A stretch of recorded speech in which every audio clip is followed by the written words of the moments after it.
Welcome, Brother Seven. Wholeness, brother. It's amazing to be on. This is an incredible time. Like, I'm so glad I had the opportunity to be able to get on this show and really to transmit this message. I really can see that there's some powerful words, some powerful implementations that are going to be made today, not only for myself but also for the listeners. I would like the listeners to know, this is a real-time documentation of a massive spiritual journey.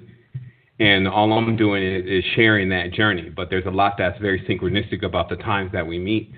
This is very different from the traditional approach to what people call spirituality, because we're willing to continue to grow no matter what we find out. And what I mean by that is that oftentimes when your greatest challenge is to change your ideology and your way of thinking. And, I was raised in a way that allowed me to know that if you're not getting the same results from whatever you're doing, then you need to make some drastic changes. So I always look for those changes. And that's what this spiritual quest has been about so far. The only thing that we can really guarantee in life right now is change. And so we are to get familiar with change. And even just now when I was coming into this recording today, I actually went and took a walk and did a few other things. And so when I came in to, get ready to get my thing going a little early, I couldn't get the computer to shut on.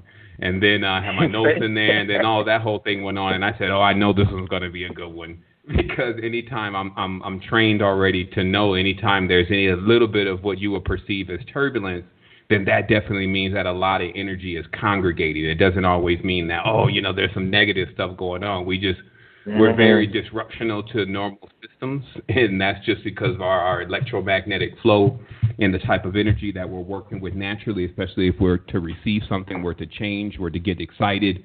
All of those things equate to levels of energy. So what I did was I always got to back up to the backup plan. I know for sure anyone that's in this world that's made it knows to have a few backups. And so I'm able to just glide right into this conversation despite whatever was taking place. And I just want everyone to know that this conversation is strictly for you. This is really about your expansion, and this is about getting you to a massive level. And I'm going to share some things with you today that you, of course, can go back to the archives. You have the opportunity to go over again. But these things are paramount. These things have actually taken me who knows how many lifetimes on this planet, this matrix, as I call it, to really come to grips with it, and to also see how it connects with everything around me. The knowledge that I introduce, I attempt to find blueprints or things that I can match it with, like a template, in order to allow me to know that that's correct. So this is what's been going on for 7 years.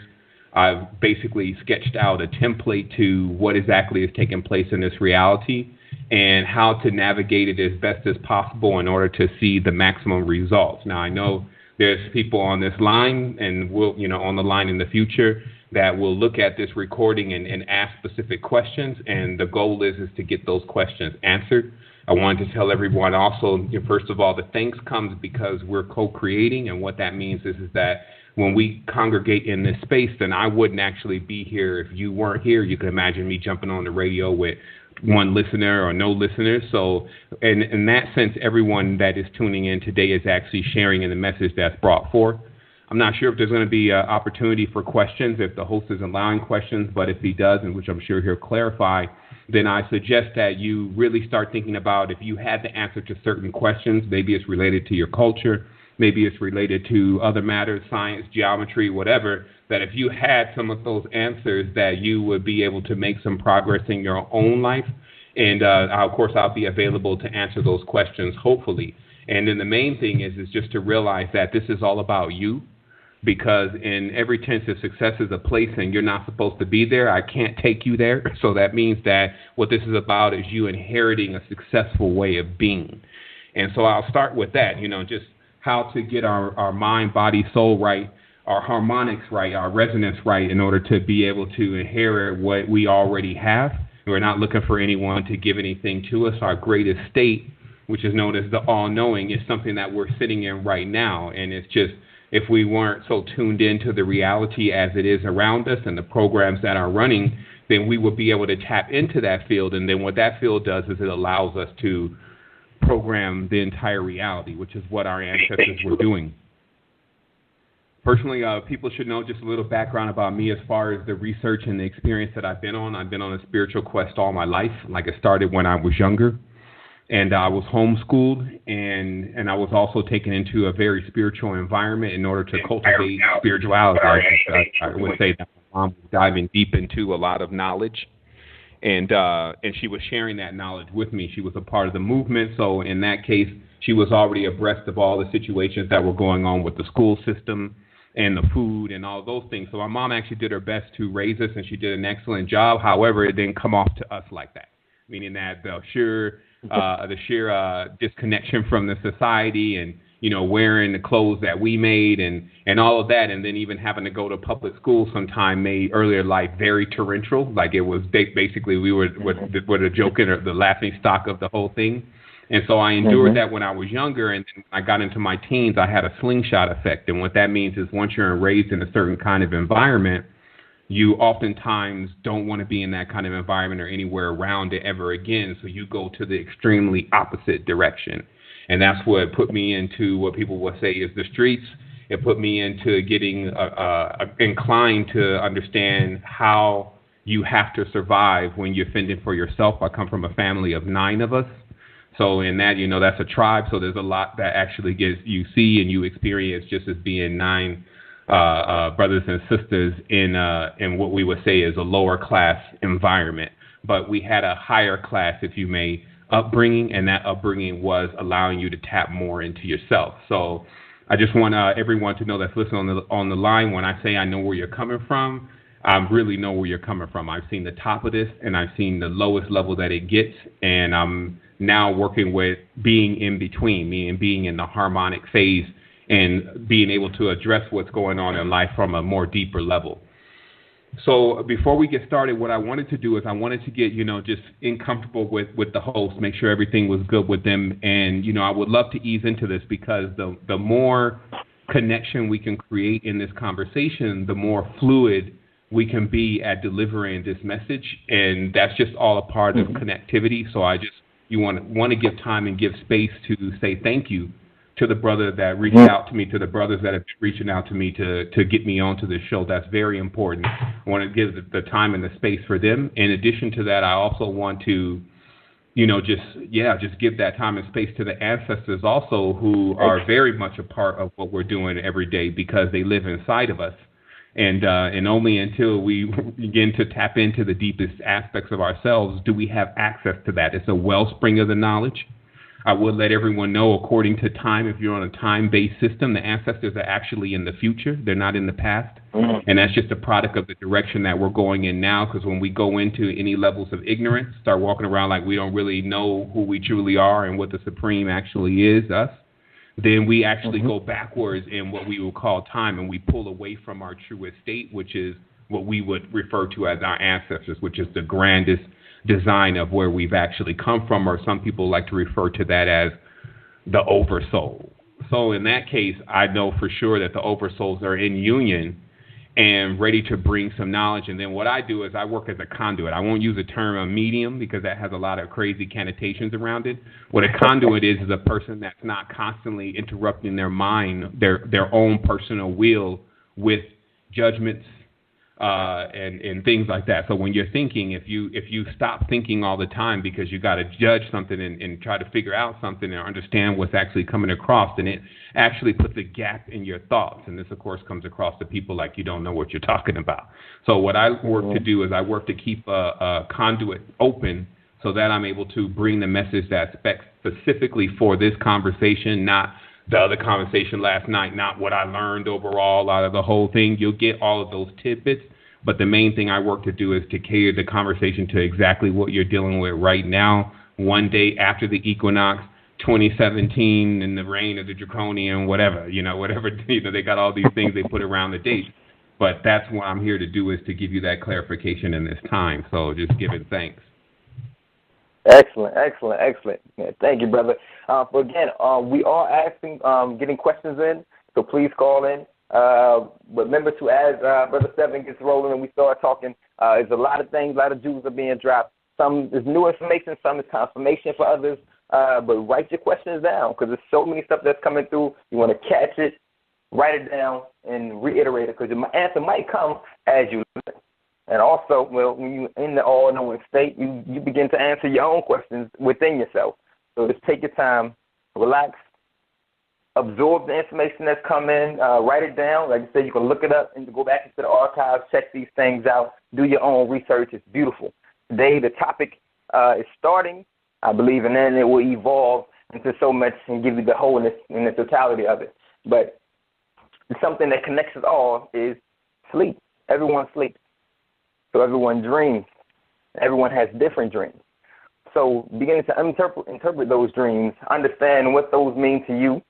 And at the end of the day, you're the only one who can interpret dreams that your subconscious gave to you. So we're tapping into the subconscious reality and blasting off into the merging of them. And we'll let Brother Seven steer us through the rest of it. Thank you, Brother Seven. And I'll just chime in for sure of what the brother is saying, that everyone dreams, and this is what makes this really important, this conversation that we're going to have today, because there's many things that I can do that I've adjusted my body to do over, let's say, this 10-year period of really going strong at, making those adjustments, learning how to breathe and learning how to intense control the dream, which is something that I was doing when I was a little kid. And then a lot of different other things that you can train your body to do. But see, the thing is with that is if I say, hey, I have this keen ability to be able to move objects, let's say that, then you're obviously going to say, well, first of all, I need to see that because I need some kind of confirmation of that. And then if I do see that, now I got to know, how do I do it? And that's the thing about, if somebody's claiming that they can do certain things. However, in this conversation we're going to have today, we're staying central to things that everyone can do. And one of those things is dreaming. I've never met a person that hasn't dreamed at least one time. And so that's what makes this so powerful, is that this power that I'm talking about, which is clearly mystical. I mean, so mystical that we've just kind of written it off as, just a part of something normal, even though every night we go into these crazy dreams and, we do these crazy things, or, it's just a strict contrast to what we're experiencing in normal reality. We can go into different realms and planes. There's certain things in there that just don't make sense at all. But the truth is that all of us can do it. So that puts us into a power that every single person has the ability to actually use. And the interesting thing is that instead of actually leading off with dreams today, one of the main things that I realized had to come before that was to understand programming. And, programming, it takes place on all kinds of levels. And so I have to start with that because that lets everyone know a little bit more about the purpose of dreams and what you can do in the dream. So the first question that I'll present is an answer is, what is the matrix, and more specifically, what is the code to the matrix? Because those that know me know I wrote a book about 4 or 5 years ago, actually now 6 years ago, time is moving, and it was called The Code to the Matrix. And that book was more or less a crystal skull. Like, I was one of those guys in the world where I had got to the top of the hustle, as they will call it, just the overall entrepreneurial grind of how to get yourself into the numbers that really matter. And I was in one of those pursuits and actually doing real well at it when all of a sudden I went through a very vivid spiritual experience that lasted about 2 weeks in Atlanta. And after that point, it was really easy for me to liquidate my little quasi-empire and to make my way to someplace else, which is why I came to Costa Rica. And in that whole process of what I experienced in that 2-week period, I began to document that process at the more towards the, I can't even say the end because I'm still on it now, but at a certain point, I was looking for kind of like an exit of dealing with the knowledge, and I was just ready to transcend into the next plane, which I had already seen different planes, so I wasn't doubting at all that there was another plane. I was just trying to figure out how I was going to get there and how would that look to everyone else. Like, would I just die or whatever? And then after I even got to a point where I didn't even care about that because I had completely isolated myself from other people. And I had kept going with what I had experienced and didn't allow anything around me to jar my idea of an understanding of what exactly I had experienced. So in that 2-week period, if people want to say anything about God, well, I met the God and I met quite a few different things within myself. And I was able to actually utilize the powers of what they would say is the chakra system, but I didn't even know what a chakra center was. And having it all turned on at one time for that 2 weeks gave me a very vivid encounter of what this reality really exists with behind the curtain. I'll say it like that. And that's the information that I sought to get off my chest and get into this book so I can just pass on. Meaning I felt that holding the information that I had come across in that 2 week period, which was a code to the English language, some deeper revelations about what I felt like the entities that surrounded many of the traditions were, or religious traditions were really about, especially the modern ones. And just me venting as a person who had discovered, again, vividly that everything that I thought was a certain way wasn't that way. So I was kind of reeling off of that because I also, in many senses, I had just come off of a very loaded lifestyle, if you may. So with me getting the big bomb dropped on me, it was similar to like a giant that falls. It's like you work your way up really high, and then all of a sudden you realize you got to come back down because everything that you know is not correct and is false. So I went through that shattering of what people would say is the ego, and in that process, because he couldn't stand even a few days of what I was experiencing with this spiritual process. So what this took me to is this took me to this point where I wanted to put the information that I discovered into the book, again, so I could move on. So it was like the crystal skull. So I wrote this book called The Code to the Matrix, and of course I gave it away for free because I was already straight financially, and again, I had higher endeavors. But because I gave it away for free, it actually went viral. That it started passing across the internet, and then all of a sudden people were reading this book, and then I left my information in the back of the book. And then next thing you know, I was creating a website, and I was helping people get through a lot of different things of what they were also agreeing that they had either experienced a part of or that they had even went further. So my last 7 years of my life has been dedicated to that. And also what I've done is instead of getting kind of stifled by my peer group, I've kept going. Like I keep studying, I kept applying, because application to me is the big thing. I've studied infinitely when it comes to the knowledge. I've read about 15 or 20,000 books through a method that I have of actually getting a lot of information into the system when it's written down or in books. And through that process and going through archive.org, I went through a lot of the primary cultures of the world, Kemetan, Sumerian, you name it. And it was like breadcrumbs. Certain things kept leading to other things. I started learning different keywords, which are names and things that are generally not commonly spoke on the dimension. And so when you find something, let's say, with that name attached to it, it's always going to have a heavy level of knowledge attached to it because that's the only stuff that even mentions those names. So basically what I had begun to uncover was a trail of our existence, and it was just quite fascinating. So the beginning is the code to the matrix, though. So when you're reading that book, you know, you'll still hear a lot of what we go through inside, the pain, the struggle, et cetera, and the intelligence, the beauty. But then you also have to realize that the book was written 6 years ago when I'm just coming off of experience that was very vivid and very strong. So since then, what I was presented with just the other day to myself is I said, you know, what is the code to the matrix? And that's kind of crazy to ask that question now because I wrote a book called that. So I had to ask myself, you know, what did that mean to me then? And actually what it meant to me then was just like kind of like the movie depicted it, that there were some agents, some bad guys, whatever. They wanted these codes, and then once they could get these codes, they would overthrow everything and everyone. They would snuff out the last group of people that knew. That's really pretty much the synopsis to the movie The Matrix. So what I started realizing as I looked deeper into this, because I started to try to find other systems, especially related to technology, because technology is a plagiarization of spirituality. So if you can reverse engineer things that are taking place in the technological field, such as, let's say, quantum computing, you can actually get more of the hardcore details to how the spiritual realm works in a language that you can actually understand. That's like a future forward language that's just going to tell you just how it is, not the 3 or 4 or 5, 10,000 years ago variation of the poetry to our spiritual existence, but this ultra logical, since we're moving on a certain side of the brain and we're using the English language, this ultra logical explanation for dummies of how to actually create realities. That's actually what programming is. So what I'm going to talk about very briefly, just to allow people to see those connections that I'm talking about, is I'm going to talk about very briefly programming.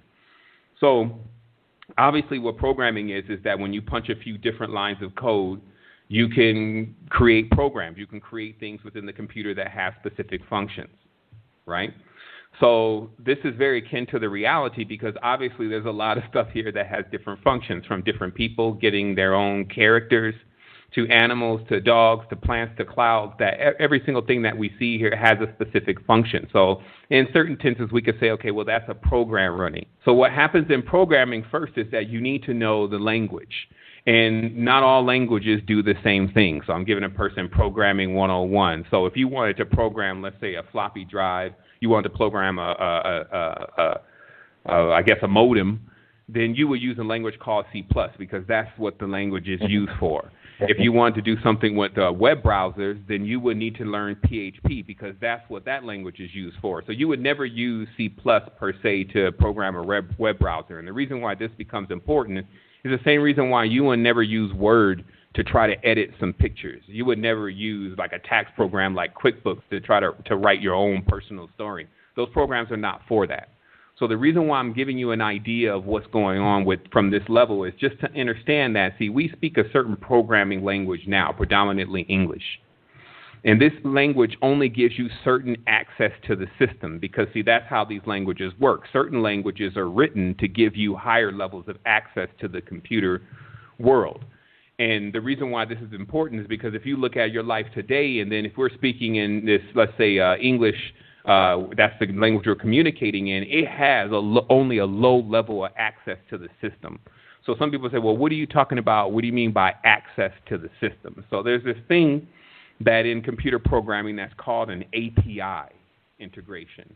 And what this is that there's obviously these mega codes out there that are worth millions and billions of dollars, like let's say how Facebook runs itself. Programs like Word, programs like Skype. Now, you can never actually see the code that they're using to write those programs. That's called like the secret sauce. But what you can do is you could use this API integration to connect yourself to, or your platform to their platform at a certain point. And that point is called API. So this point doesn't allow you to actually see what's going on in the back room, but what it allows you to do is use certain features of their program. So, for instance, if I wrote a code and it said, well, give me Jason's last post every time he posts on Facebook, I could create an API that does that. It just keeps checking Facebook, checks your page, and then it checks your post, and then it updates me every time you make a post. So what it's connecting through is called API. Now, how this connects in with the reality is that means that if you're speaking a limited language, then you literally have to realize that you're only plugging into what they want you to plug into the reality, because that's the language. That's how the language or the code is designed. And that the ancient codes, let's say hieroglyphs, let's say Futhark rune, let's say Tamil, the ancient codes actually have access to a greater level of the system or program. Now, the reason why I refer to this as a program, which could be offensive to certain people, because if you start referring to their reality as a program, then they're like, well, brother, maybe you're living in a program, but I'm living in a real reality, okay? And this is where sometimes the mind goes into conflict, mind goes into battle. But the truth is that nature actually is a program, and that program is written on a code that we'll just call Ma'at. Now, Ma'at is where we get our term math from, okay? So the math is, that's what I say, Ma'at is what's definite. Ma'at is what will always be. So the speed of sound, the temperature that water freezes, all those different things, those facts, as we love to say, that is Ma'at. So math actually was our language, you know, if we want to do what belongs to me, what belongs to them, whatever. But I just find melanin dominant people have a tendency to reject mathematics as if it's like a language of the other species, you know, and this is, I'm just trying to use the loose term here. It's the language of that. But that's actually Ma'at, because that's facts. So the code then, let's talk about just nature, the code behind the scenes. And you can see this if you go on what they would say is a spiritual or shamanistic journey. What you start seeing as you start vibrating into the higher frequencies is you start seeing these geometric codes. And what those geometric codes are used for is to create the reality around you. And just as if you look, let's say, on a text document of a code that runs Skype, and you're looking at just all these weird characters, and you're wondering, well, how does this code translate to the program that I'm actually using? And so just how that could be a little bit hazy is the same way it's hazy for us to understand, well, how can language, how can tones and vibrations actually end up creating the reality that's around us? So when I'm driving into here is first understanding that when I read some of the deepest levels of the ancient books, so some people are always asking, well, where did you get this knowledge from, brother? Well, if we had been doing our proper research, then we would have realized that for at least the last 200 years, what was unearthed in places like Kemet and places like Samaria were well documented in certain societies that had set aside funds for that. So the Archaeological Society of Britain ran an entire project on what was going on in Saqqara, what was going on in many of the pyramidal structures. And what they did was they, in that private journal, which you can actually find on eBay now, in those private journals, and they wrote about 200 of them, you would see a direct copy of certain works that they now say were destroyed or obliterated. Like, you know how they'll try to read it off to you, like they say, oh, here's one of the spells of the ancient. And then half of the spell is like, oh, it's beyond, we can't understand what it's saying. It's destroyed, it's damaged. So in many of those supposed spells, as they're calling them, you could go into this book and you'll see the entire spell intact and translated. So in that process, I was reading through, you know, what was the ancestors really doing? Like, what were they saying in these spells? And what they were actually saying is that, you know, and I'm now translated to you in English because they have a different way of speaking. What they were saying is that, first of all, this reality that we're living in right now wasn't actually the reality you were supposed to, like, set yourself up in comfortably, like you're going to be staying here. That wasn't the purpose of this reality. And they say that actually the only purpose of this reality was it was a staging ground, per se, to let you understand the program of how to create a reality. So this was literally a school or a university, or a universe as they call it. This was a university for you to learn a language. And that language was, that's a tree, that's a leaf, that's an ibis, that's water. That's because you need those components to start programming and to create the program that you want to live in. So what the ancestors were doing, because everyone's different, everyone's unique. You can't say everyone wants to do the same thing. Is that everyone was given this ability to come to this place and to start learning this language, this program of nature, learn what they like, learn what they dislike, learn the characteristics that they like, because they could actually form themselves into the composite of those beings. So they weren't trying to live in a reality with a high rise and a Ferrari downstairs and all of that. They weren't external like that. They were saying, well, I like the characteristics of the jaguar, and then I like the characteristics of how the fire moves, and then I also like the wind, and then they would fully amplify that within themselves. And when they passed from this realm, which we all do, then they would go into an existence of where they got a chance to actually live that, not just witness it. So let's get that clear, that the first real use of this reality that we're living in, and it still actually has that use, is for us to understand the programs that are running in the staging ground, so that way you can learn, well, you can learn how to develop the kind of program that you want to live in. Now, the reason why, again, I'm still referring to nature as a program is because the ancients were always clear, always very clear that there was another space. And in the Kemetic knowledge, it's referred to as the subjective plane. But in this other space, there was no rules, no boundaries, no laws, no limits, no questions, no names, no words, no nothing. That it was limitless. And that everything is always there. You can't say it starts there and ends there. That's the anomaly of the entire thing. See, programs have a start and an end. They always have to have a start and an end because the script has to end, or it just keep running and then it'll glitch. So the start and the end of the program of this matrix that we're in right now is called life and death.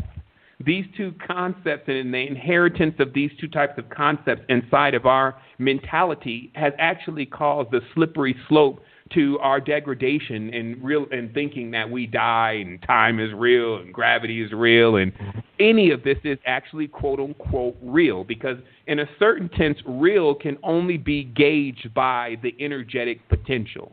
It's like, you know, when somebody comes with magnitude, and this means they're holding weight, and this is all units of measurements. Like they say, oh, this brother's deep.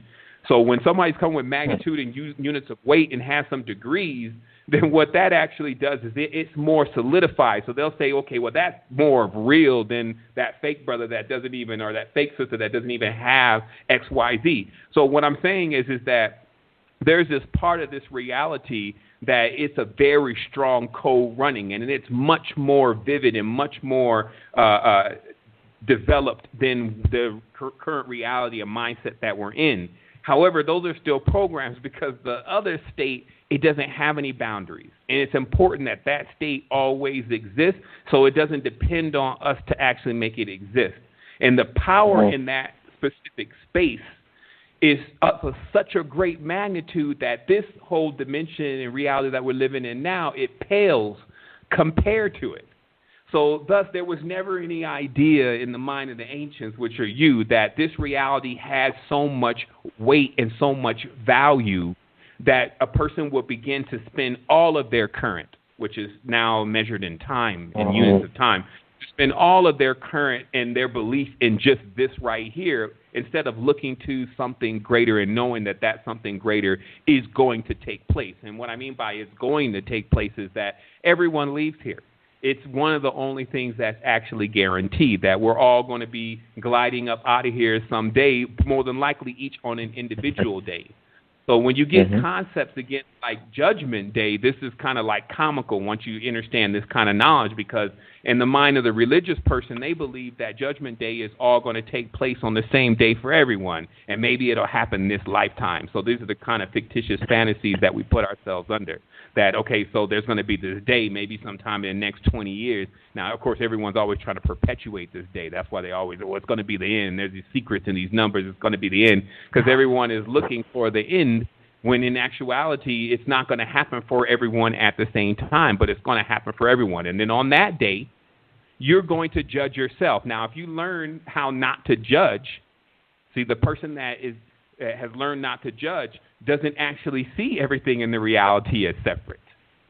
And that's a maximum level of power, because when nothing is separate to that person, they can command any elements, people, whatever, at will, because they're more dominant. They're more closer to the truth. So, but the person who has got into all these divisions, well, I like that and I don't like that, and this is where I want to be and this is where I don't want to be, then they create, and sometimes, this nightmare for themselves in their next existence, because they're the ones responsible for actually doing the creating. And so what the dream stage is, to segue into that, is the dream stage is basically the platform where the programming actually begins. We found now that there have been some brothers that have been able to preserve the knowledge all the way up until this point in this most perilous time where we need it. And those are the Toltec brothers that, as you know, that anytime you see any kind of pyramidal structures and any kind of mathematics encoded in anything, it's all coming from the same school. However, many of those schools have been, they're still active on other realms, but as far as the plane that we're dealing in, they're basically been desolated. And one of the last ones to be desolated was the ones that we see over in Mexico and Central America. So we do still have a tradition and a culture still running through those cultures, and they call that the Noggle, but running through those cultures about the explanation of the full potential of what you can do in the dream realm. However, the first part of that knowledge actually begins to explain to you how you've basically done the Narcissus. So, of course, Narcissus' tail, the first reflection that a person has ever seen has more than likely been in some water. There was no mirrors back when we all just came into the realm. And what happened is in the process, and this is the story that encapsulates it, in the process of us looking in the mirror, then we fell into it and we drowned or we died, okay? And what's being referred to here, if you decode it, is that sheer idea of getting up every single morning and looking at that person that you see in the mirror every morning and believing that that's the limitations of who you are, has created a phenomenon to where you go and you jump into the dream, and even though you most of the time never see who's actually behind those hands and those eyes, you just assume that it's you, that same person that's in the mirror. And then what this does is it locks you in time, that it actually closes the loop of this process of you believing that you're this particular being, confirming it to yourself in this reflection device, which we call the mirror, and then going into the dream world where you do your programming. Remember, the dream world is superior to this world. The dream world, you're 4 times stronger in the dream world than you are in this world. So you can create things in the dream world that actually come to pass here. But it's also on an autopilot, running on a level of our senses that's very similar to if you hear some tire screeching, your ears are going to pick up on that and move you out of the way before you even can think, is that a car behind me, and should I move out of the way? So we have an instinctual network that moves so fast, it pretty much determines 60 to 70% of what we do, what we believe, and what we see around us, and it does that on autopilot. And until you can actually begin to hack that, which is the lucid dreamer, then you can't actually control a bulk of what is taking place in the reality. So what I'm saying is that what was discovered is that when you start thinking that this person that you're seeing in the dream is you here, you close a loop in time to where you keep coming back, per se, with this particular identity. And because that loop goes on infinitely, you will never get out of here. You will never get out of the matrix until you break that cycle. And so what their knowledge talked about was how to break that cycle, how to nullify the character that you have created on this realm and also other realms. And a part of that process is actually learning how to dissolve yourself in the mirror, in this mirror in the tenses of obsidian, because it attracts versus repels, right? Or the regular mirrors, they reflect. The obsidian mirror, it absorbs. So let's say, for instance, nullifying your character is there's this process that you can go through, and I'm not going to get deeply into the techniques. I will reveal the books that will give you the techniques. But in this process, you do a simple exercise of looking at yourself in this mirror, and there's a certain way that you cross your eyes, which connects both sides of your brain. And over a process of just focusing on that, you basically disappear. Now, this doesn't mean that you disappear in this reality. What this means is you start gaining the ability to actually, for your own self, disappear your character. And then the next phase is that you do these exercises of basically looking into the mirror with a mask on. And this is more than likely the reason why you've seen so many masks in the indigenous cultures besides dancing, because what the mask does when you look at yourself in the mirror with the mask on is you start basically hacking your brain and your consciousness to start disassociating the person that you believe is yourself as this character, the human version of you. And instead, you start seeing yourself as the mask. And what this does is that it starts this process to where in the dream world, and in meditations, visions, out of body, whatever you want to call it, you start seeing this character, which you can call yourself for a while, in third person. So this means literally you can wake up, and some have done this already before, step out of the body and turn around and see the body there. Okay? And this will actually begin to allow you to know, well, maybe I'm not just that body laying there on the bed. So this actually starts even happening in the dream world. Instead of you seeing yourself as this, behind the hands of this character, you start seeing who that actual character is. And then you'll start noticing something strange.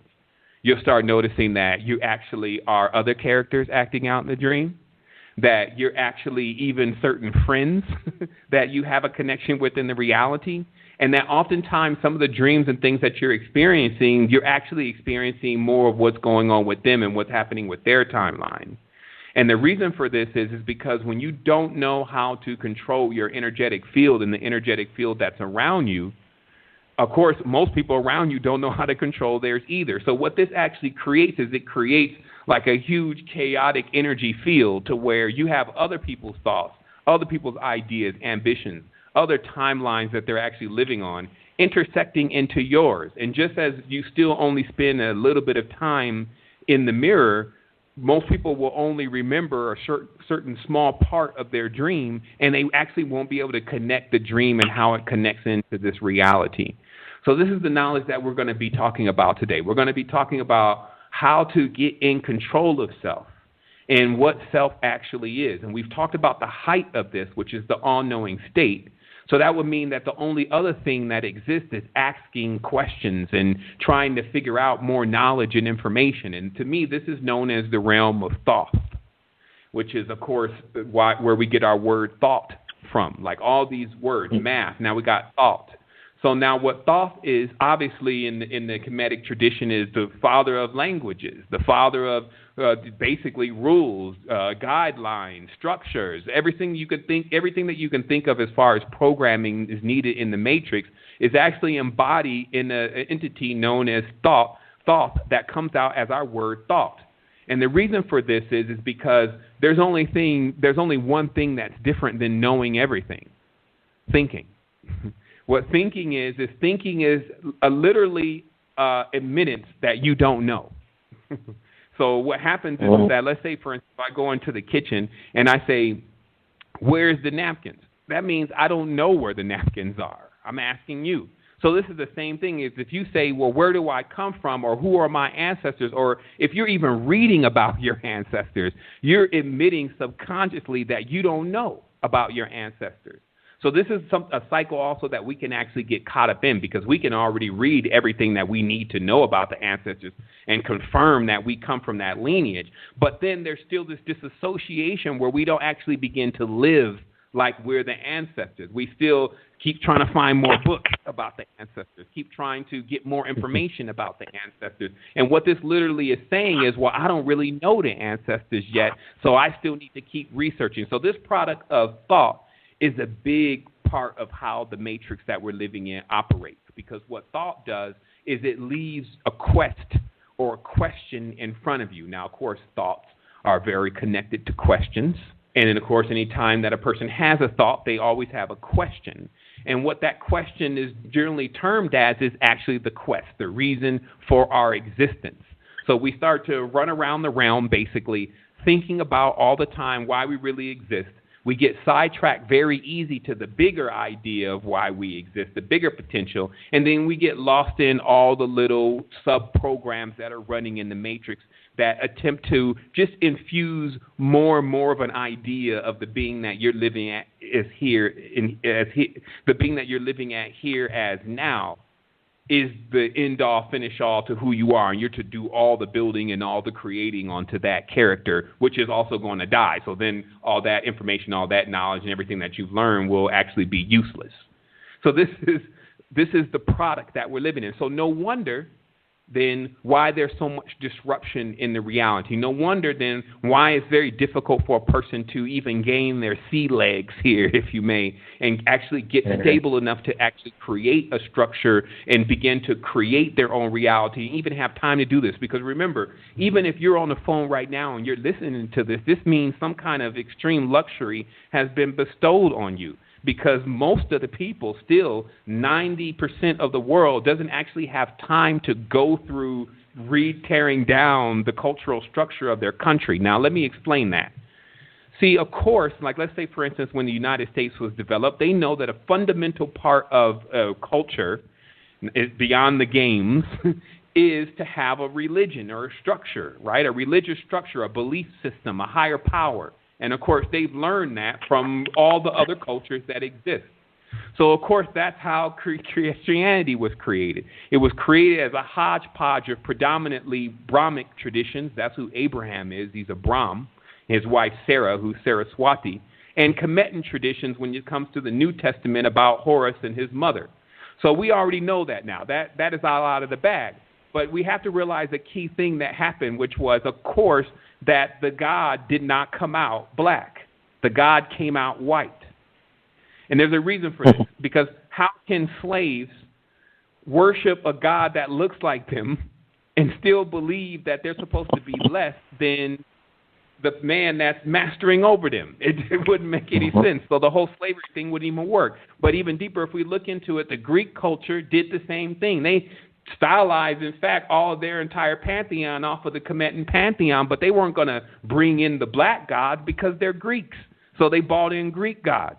So what I'm trying to get people to see here is that in every culture, whether you want to say it's right or wrong, it is A person will take the most popular spiritual story, which is actually written in nature, and then they'll stylize it in the version of their culture, in the color of their people, and that's how you have to introduce into a program a spiritual structure. You see, so this is called this is the building in a reality. So if you're in a reality and that's happened to you, and then you're sitting in someone else's culture, someone else's tradition, you would have to come snap to it right away and realize, well, of course, they wouldn't have stylized the God as the same color as me if I wasn't supposed to be the central character in the theme. So then this really makes it common sense for you to go back and to research, well, you know, where did I really start from? Not where did everything else start from? Let me go ahead and track down. This is what then is called, let me track down the code to the matrix. Meaning, let me track down how this thing is constructed and what program is being used. Because when I know that, I will be able to control my reality. Now, some people say, I'll be able to control the entire reality, as in they'll go into this megalomania, now I'll be able to get my enemies back, and all this kind of get on my crown back, and then they're going to die, I'm going to obliterate them, I'm going to smoke them, I'm going to give them gas to drink, and lava, and, you know, exact retribution upon their face, and all of this. And all of that actually is created within the glitches in our own mind. Now, let me explain what the glitches are now. Of course, we all have our own programming zone. But see, what happens is when there's a solid program, which Earth is, Gaia, Ma'at, etc., is a solid program, it's known as an anchor in the chasm. It actually they call it the rock. And this means that in the realm of chaos and nothingness, which is the subjective plane, there's this stable point that we're actually calling Earth, or this reality, and it can host your projections. It can give you a moment and slow down all the frequencies for you so that you have an opportunity to do what we call grow, build, create your own thing. So what Earth, again, is Earth has a code within it that if we learn it, then we understand everything about how to create physical realities around us. And then what it also gives you the power to do is it gives you the power to begin to build your world in the dream. Like basically every time that you go to sleep, you go right back to the same world that you left off last time you woke up and at the same point that you left off. And then you're able to keep building that world. And then when you leave here, because there's no such thing as time, so you'll leave right on time. As soon as your world is completely built, you'll go slide right into that world. Now, the reason why that I bring this up is because most people in their dreams, the dream is actually a broken program. It's a glitching program. And what I mean by that is there's integers inside of that dream that don't make sense, like you dying in the dream, like you getting hurt in the dream, or water on the ceiling in the dream. Basically, certain mechanics in the dream that don't make it work, allow it to glitch. And so a good idea of a glitch and why this matrix that we're living in has been fully tried and tested is actually if a person came into this realm flying. This is how you'll know that this entire code has already been tried and tested. There's nothing new under the sun. If one person comes here flying, it's going to change the reality for everyone here. People are going to want to figure out how they can fly. I mean, there's going to be a lot of stuff to be dealing with, just with something as simple as someone flying. Now, of course, some people fly in the dream all the time. Fly in the dream. That's generally how I get to where I need to go. I just go and fly there. So what I'm saying to you is that in this reality, this code has already been tested to cause the least amount of anomalies as possible. So bringing in your supreme being into this realm, like some people just want to shine literally in the dimension, is so difficult because the code and the programming that has been done in this matrix and on top of the matrix has actually been designed for these anomalies not to occur. And then that way we don't get glitches, like meaning other people decide that, okay, well, I'm going to fly too. So how's that going to work out for traffic laws? How's that going to work out for insurance? How's that going to work out for the economy? You see, so this is what I mean by programming because, see, we'll have Ma'at sitting there. That's the core mainframe, the core database, if you may. And then someone else, a hacker, if you may, and this is the culture vultures, will come and start taking knowledge from the mainframe, which is what the Royal Society has done. They've actually, from radiolaria to geometry to the physics to true Ma'at, the mathematics, being able to formulate problems in codes that if someone could solve that problem, they just need to understand the code. Because this is what math actually is. It's like let's say there's bigger problems. So of course, you got your problems. You're like, okay, well, and I need some more cash. Maybe that's your problem, right? So the bigger issue will actually be seen in the star systems, let's say, and it'll be seen in the orbit of a star. So you may notice there's an orbit of a star that's around your main entry point that's lagging a little bit off. So at that point, you can determine from that, and this is what the ancients were doing, you could determine from that all the problems that you're experiencing is from that star lagging, right? So then what you would do is you would start coming up with a formula, a mathematical formula of how to get that star back in line and back in orbit, basically back in its correct orbit. You would develop a formula. Now, this would be a problem for you. Notice how they call it a mathematical problem. This will be a problem for you until you fix it. So if you wanted to present that problem to the elders to have them work on it, or maybe some prodigy in the tribe and have him or her work on it, you would need to at least write that down. And so you would write it down in the language known as math or ma'at, and it would sit there until some genius came along and looked at it and said, hey, actually, look, the solution to this problem is E equals MC squared. Now, this, of course, comes across to us like that. But when it comes across now to the Royal Society and the ones who want to run this sub-program that is going on right now, which I call the fake matrix, is when one of our intelligent beings, which you see a lot of them come out of India, a lot of them come out of anywhere, when our intelligent beings take those mathematical equations that they presented in that occult language. Math is an occult language. When you get into trigonometry physics, you know it's occult because you don't understand it. You look at the squiggly line and like, yo, that is not for me. So what happens is that when someone knows how to read that occult code and then answer the problem that is presented in that occult code, now this is what happens. That person says, oh, shoot, I solved the problem. They say, you sure did. And they pat him on the back, and they may even give him a Nobel Peace Prize. Now, but he doesn't know what he solved. And what he's actually solved is a much more massive thing that's going on, maybe with the parallax of a star, that may take them out of power. You see what I mean? So this means that when you have a system that is subdivided and subdivided in its languages, it often has the citizens that are inside of that system doing things that are actually only benefiting the hackers of the system by allowing our knowledge, our power, and our energy, our ancestry, etc., to be harnessed to allow their dreams and prosperity and visions and futures to become reality. So what this would be like then, because if you realize what just went on, now there was some knowledge that, just kind of came out for a moment, and then nobody knew how to take it because they've been in so much judgment.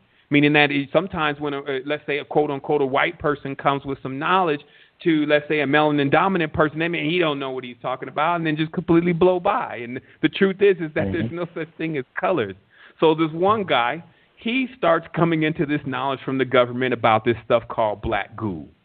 Okay, and what black goo is supposed to be is this sentient, basically, blob of black darkest nothingness that they've been playing around with in the military-industrial complex, and it's been giving them knowledge about all sorts of stuff from space and time travel, but also it's extremely hostile and it has its own attitude.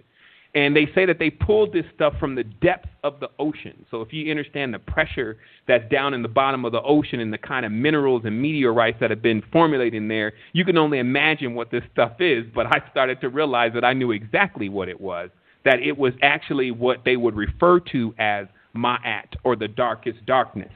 Now, the reason why it's important to bring this up is because it was then found out when you look at the temples of Edfu, that you're actually dealing with an entirely, basically a large construction of a CPU, a central processing unit that is probably running a quantum mainframe.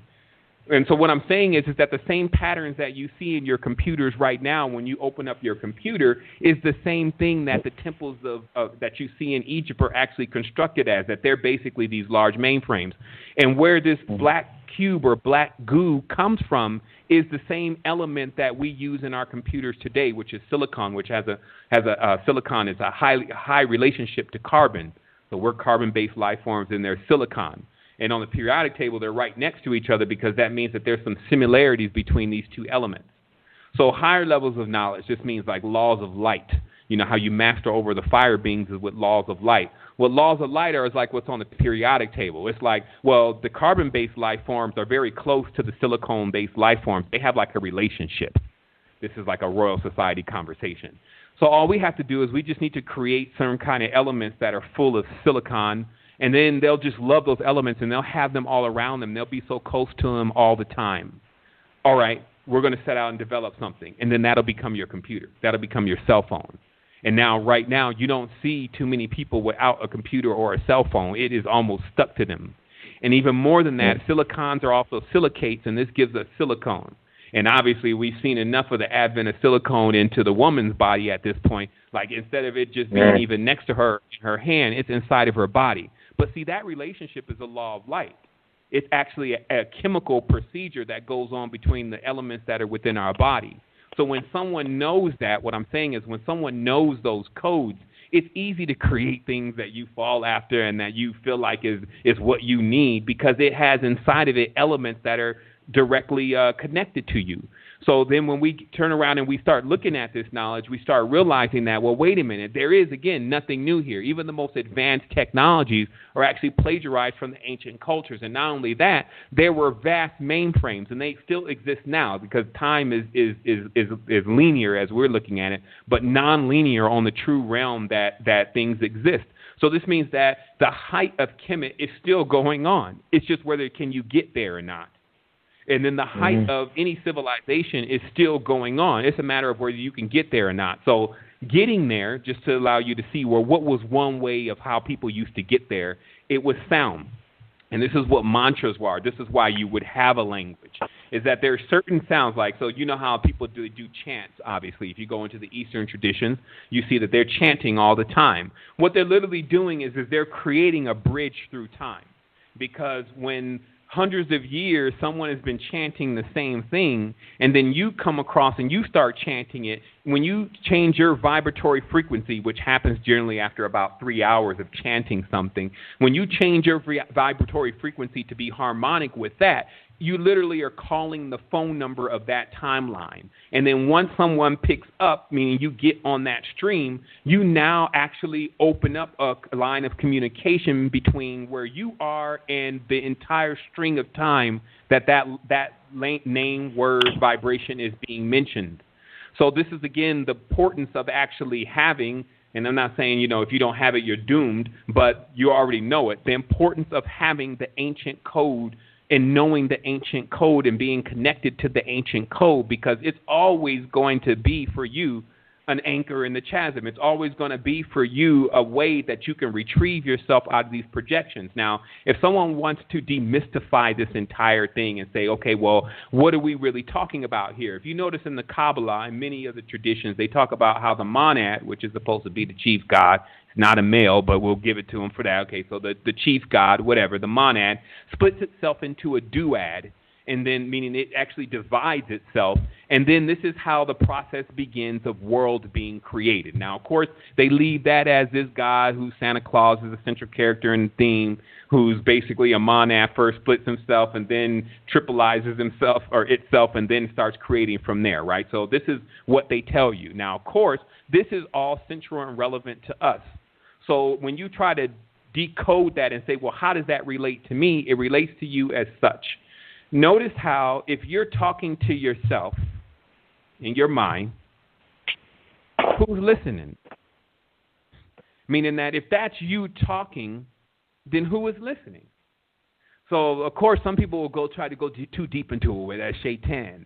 Or, they'll go into, that's this other being. And, maybe that's the mind itself. And, they'll go into this whole thing. But, see, I like to diffuse all of any kind of blame on something else by just saying all is self. Because it truly is. And the longer that it takes us to figure that out is as long as we'll be here. So the truth is that we know how to talk to ourselves and answer. And this is important to realize, because that means that, so what they're saying is that, so when you were in this all-perfected state, there could be actually nothing greater than where you were, then there was a thought, that old Ibis, that maybe there was something better than this. Maybe there is another place, right? And how that's encased in the Judaistic tradition is, of course, with the whole Lucifer idea of creating another being, and then God supposedly tell Lucifer, well, you know, the whole thing is perfect, Lucifer, so the only thing that you're actually going to create is something imperfect. And then Lucifer goes, oh, no, I can make it better, and then all of a sudden the known world exists with all the sin and all that crazy stuff. So that's how they put it. But what they're really saying is that, so when we started thinking to ourselves from our all-knowing state, which you can do in meditation, meaning that you can be in these meditations when you know how to meditate, and you start letting go. So you start basically asking questions, stop letting your mind work, right? And then all of a sudden you start connecting into this field that's just overwhelming with energy. But the moment that you start thinking, oh my goodness, this is crazy, is the moment that you start grounding yourself again and landing back into this reality, right? Because what's actually happening is that you're oscillating between the only two spaces that exist. The one where there's no thinking. So the longer that you can sit there, the longer you absorb just nothing but spirit and energy, and you regenerate your entire vessel. But the moment that you start thinking, man, did I just see something? Or, man, I wonder if I'm doing this right. I wonder if I need to go tomorrow and pick up them. So if you don't have a mind that is capable of not using thought, then it is very difficult to enter into this much more grander space. But this sheer action is the parallel of us coming into realization of actually how we came into realization, meaning how we come into worlds, is we do it from going from this all-knowing state to starting to think. And because we're so powerful that anything we think starts to happen, we literally can plunge ourselves into the projection. Narcissus literally dives into the ocean of his own reflection.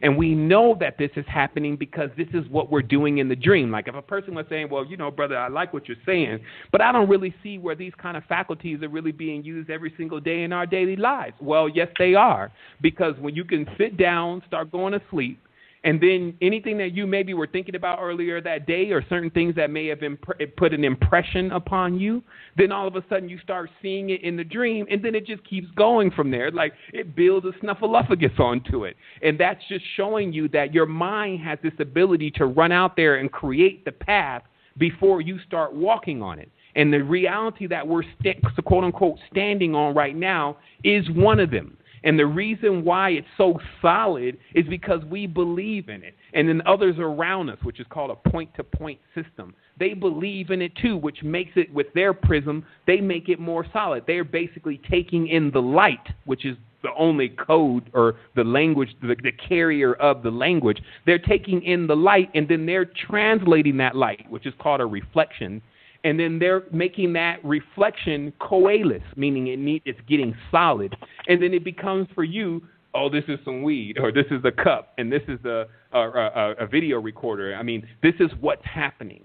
And so that's, again, this is an introduction to what we're talking about here. And I wanted to desist for a moment on just the knowledge and let people know. Now, this stuff is very real. Like I could do all sorts of things. I have different trades. I didn't come into this broke. Like I don't need something beside me to wake up. And because of that, that's how I came into this level of knowledge. But I'm not that kind of person that's just going to sit down on a tangent just because a lot of people are around me or want to talk to me and they like me now because of it, and I'm just going to stay stuck on something because of that. Now, you got people like that they'll stop their own spiritual progress in order to basically sit there and bask in the glow of everyone else's appreciation and then miss the mark. What to me, when a lot of people are around you and they're telling you you're doing great, I start just looking at how much time am I wasting, especially if I haven't actually finished building the projection. So what I'm working to drive home here to those that are listening is to realize this: the reason why I'm here talking to you is because of something very unique. This uniqueness you actually have and you can do. It's been tried and tested by yours truly. There's 7 years of you being able to follow along. If you don't trust, follow along with how I started gradually coming to this process or this point in my whole spiritual progress on the path. The path doesn't mean one step. It means a lot of steps. So, of course, in the beginning, I was dual, meaning I was into duality. I battled gods, meaning all these gods from these different traditions. I went and sought out who exactly they were and started working as much as I could to nullify their existence on the realm because I had already peeped that they were nefarious, meaning that there are parasitic eidolons. Eidolons are just ideas. But see, ideas are powerful. We're now starting to realize that ideas are actually maybe one of the most powerful things, that actually stuff starts with ideas first, not as physical objects first. So when a lot of people believe in something and believe in an idea, it starts to become solid. It starts to think for itself. And this is what actually gods are in religious structures, that they can actually become eidolons. And there are certain people that know how to channel the energy from those eidolons. So the entire Papic tradition, which of course is the Jesuits and the Catholics, they know how to channel the energies that come from Deus Pater and come from the names that they've created within that tradition and siphon that energy off of the people who believe in that. You see, because that's spiritual mechanics. You see, I call that celestial mechanics, meaning that's working with the higher laws of energy to understand how to manipulate energy. But see, here's the thing. There's no scarcity. So in the reality, we're constantly taught that we're running out. So we're running out of oil. We only have so much money. Then there's this whole scarcity thing that begins, but it starts with gravity. It starts with ideas like time. It starts with things like death, because that's when a person first starts gaining this false knowledge that something is going to be over soon and that they need to be afraid of that. You see? So the reality, it powers itself on that fear. It's combustion. It's known as the pentagram, which is a 5-base symbol, fire versus wood versus water, and all that conflict actually generates energy, like what you're seeing in an engine. And that's why I say, hey, that's why Earth is God's footstool. And it's because it's basically a throne, and the throne keeps moving as long as people are still in conflict about what exactly is going on here. They're perpetuating the idea of someone else's reign and someone else's dominion. And then in these realities, the strongest mind wins. So this means that if you don't have a very strong personality, or you don't know much of this stuff, because these are your anchor points. Your ancestral knowledge is your anchor point. So if you don't have much stability, then when a much stronger mind comes along that can actually project an entire reality around you, this is what immortal Charlemagne and these kind of characters that built the Christian tradition were capable of doing. Alexander the Great, old dual Quarnain, old two-horn. So all these entities were just more graduated forms of men. Some of them are chimeras, but they were capable of using their minds to envelop entire tribes. See, there was times, and you can even read it in some of these books from archaeological works, where they would stumble upon a tribe, and the entire tribe was being controlled by one man in the tribe. And they would call him the chief or the leader. They'd be bowing down to him and controlling them, and he would be using this power that he had gained over projections. And, of course, that's known as sorcery. So I wouldn't also tell you that the Khmeran Empire was devoid of that, because it was not. There were certain Nusut-Bitis, pharaohs, that used the power of projection, especially through gold. And that's where alchemy comes in. Again, this is a short tangent, but to understand the relationship between us and gold is to realize that gold is the highest conductor, and it conducts throughout the cosmos. So wherever gold is in the cosmos, it has the same frequency as gold in other places. So what they had done through alchemy, which is alchem, the knowledge of black, basically this is black knowledge is what it's being said, the knowledge that is normally hidden. Through that, the transmutations of metals could take place, primarily gold. So they could transmute gold from being something that you would just see as your necklace or your chain to something that you could actually consume. It would then become powder form when it was put in monatomic form.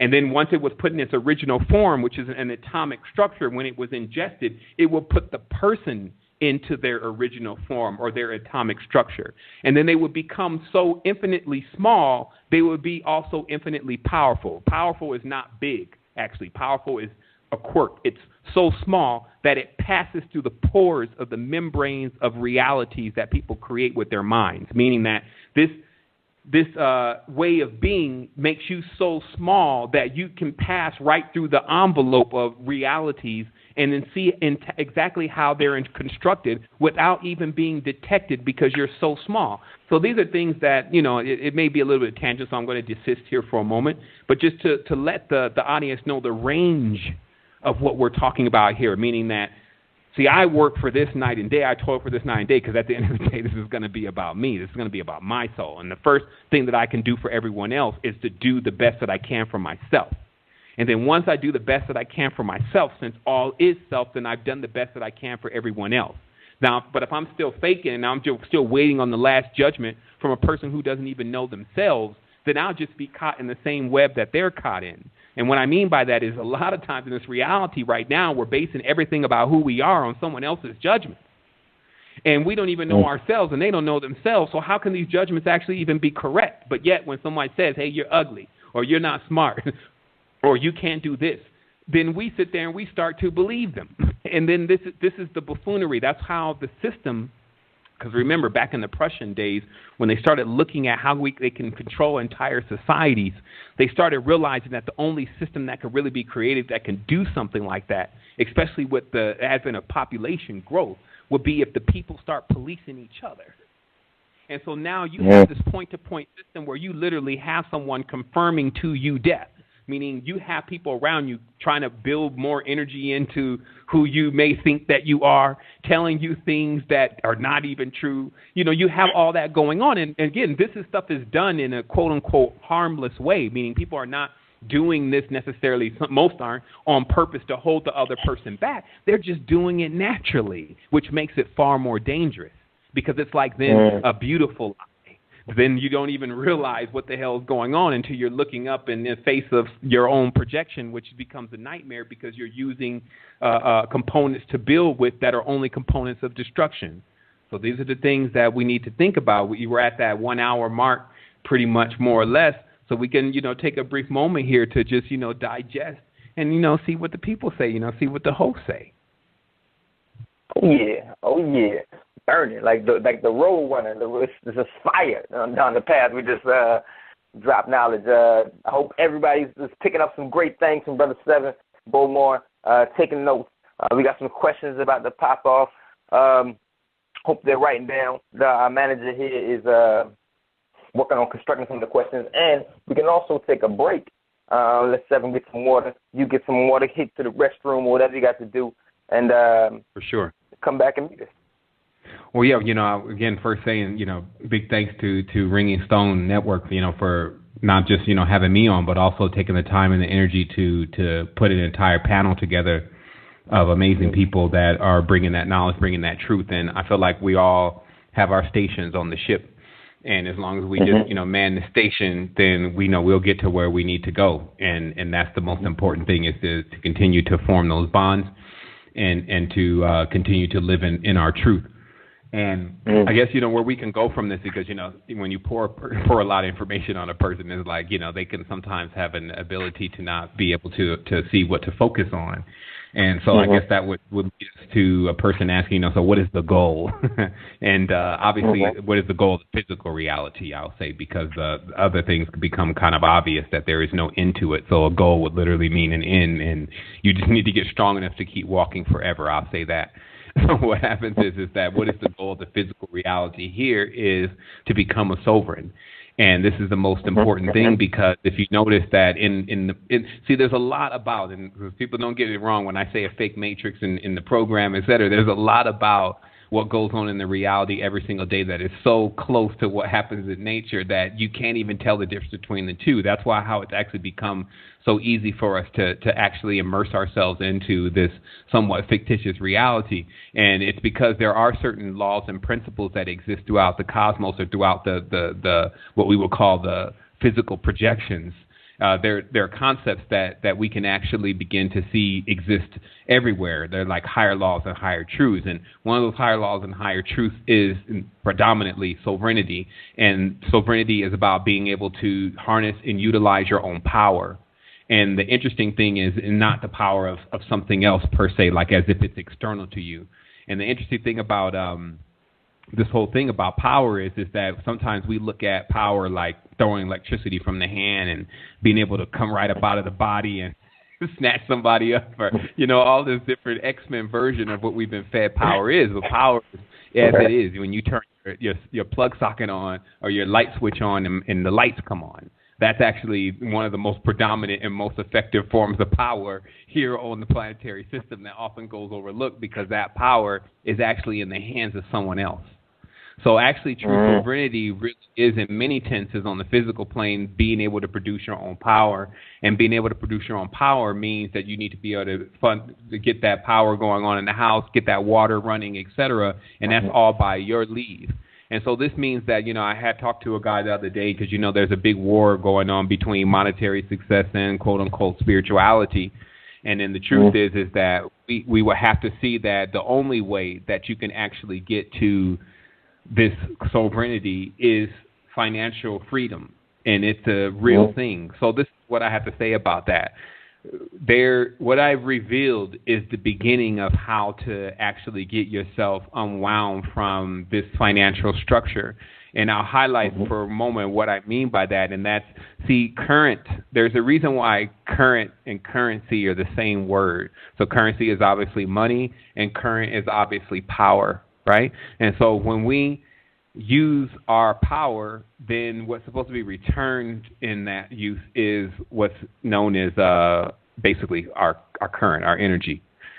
So it's funny because when you get paid, they generally say that's your income, but if you just put work in, it should actually be your outcome. So there's this big part of the reality that's actually manipulating your energy, and it actually starts off with the beliefs. They're like the top feeders. They siphon off the top. They pull energy from areas that you actually you can't see with your physical eyes. So when we send reverence to things that don't reciprocate that reverence to us, don't communicate with us, and don't connect with us on any real true level as we know it, then it actually becomes where we spent our energy on something that did not become a good investment. Okay, so if we look at the terminology again being used, if we overvalue something, and this could be anything in the reality. Some people have overvalued even the people that are closest to them. See, to be connected, it doesn't require you to do anything. We're always connected. See, this is where a lot of the misconceptions come in, and then people start pouring their energy into trying to increase the connection that's already there and already established. We would just need to remove all of the misconceptions and the draining of our energy that we're pouring into things that actually don't reward the energy that we put into it. And so just remember, when you overvaluate something, let's say a god per se, because you are the god. So if you're overvaluating a god, what that literally looks like is that you're basically having to pay your broker, because that's what's actually happening, what's known as the evangel. A broker is literally doing the transfer of your energy to that entity, and then how much it's bringing back to you. Actually, you know what? Let me just give people the straight up about what's going on. This is called what I would refer to as body brokering, okay? And what this is that, there's a whole world going on slightly out of your visual perspective. If you didn't think so, then why, when you call somebody, you don't see the call coming through the air? So there's a lot of stuff that you can't see. So in that same vein, when you can see, which means you use the unified eye, that's what the third eye is. It puts a HUD over the entire reality that allows you to see what's going on in the spaces between the spaces. So when you do that, you start noticing that there's actually other things around the people that you look at. And when you start searching for the identity of what these other entities are, that would be, of course, you had gained some courage and ability to actually look at other life forms, which are not actually, they don't look like us. They're not on phi. So most people are scared of them. So if they see them, they force themselves not to see them. So what we've done is with our thalamus is we've actually forced ourselves not to see things that are not in phi. And this allows us to not see entities that are from realms that are not based on phi mathematics. Okay? So what happens is that when you're able to see in that spectrum, what you notice is that there's other entities that are actually hanging around a person, and I call these entities the brokers. And what they're doing is just like you eat water and vegetables, they actually need to eat too, and they eat energy. And what they do is they eat energy on the same plane that they're from. So just like when we eat, they say if we eat prana, then we live in the pranayama. This means that if we eat vegetables, fruit, chicken, and these kind of things, we eat that stuff because it's in the realm that we live in, and it's actually an object that we can touch. And we're on a specific spectrum. So if a part of the spectrum. So if we went to the gamma frequency, there would be gamma beings there, and they would be eating gamma things. Okay?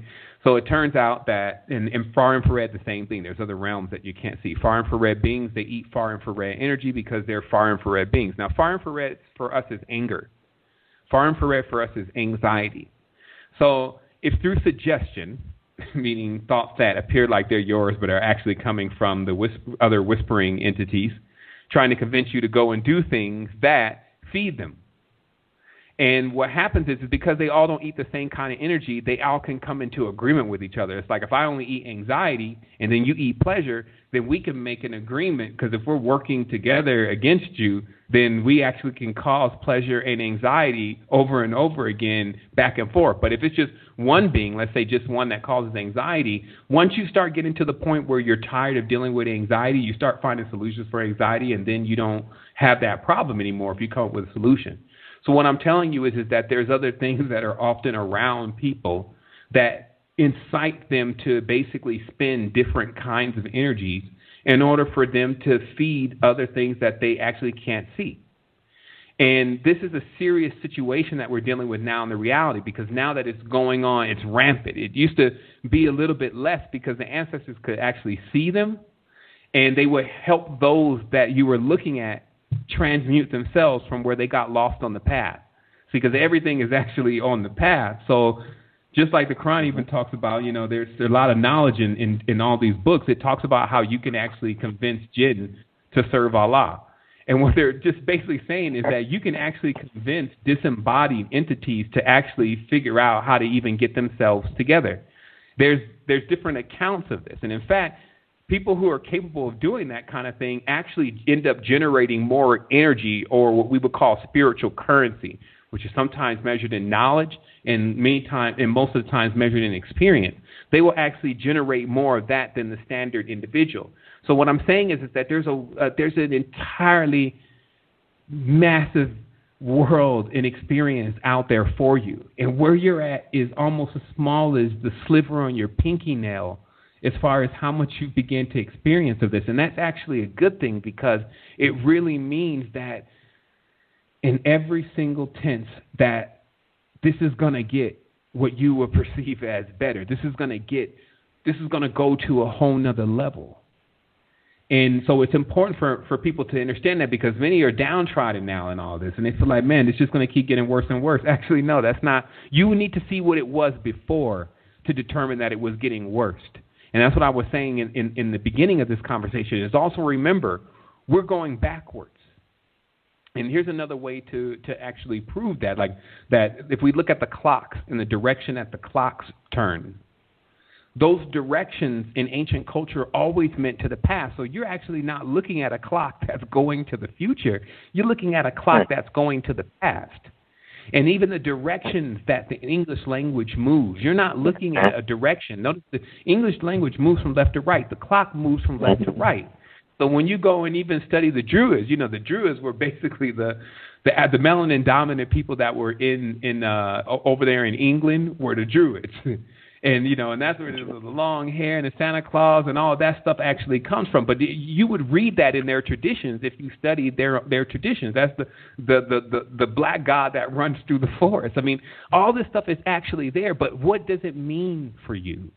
And that's what I think that we could get on this energy tangent, which is information for us. Like information becomes energy.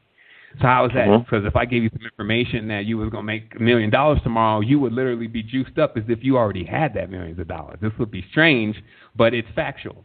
So this means that if we are convinced of something, we immediately start inheriting the energy of what we're convinced of. And instead of us actually using that to cause further degradation to our own system, can that power be turned into something that allows us to power ourselves up exponentially? See, but if we're judging ourselves all the time and we're judging others, letting others judge around us, there's only going to be just a complete holdup from doing that. There's going to be, well, I don't want to come out too strong, or I don't want to get people to get the wrong impression of me. And we'll start noticing that actually what the crab in the bucket truly exists with is us judging ourselves against what other people are thinking, and then that's holding us back. Go to the magnitude of who you can be.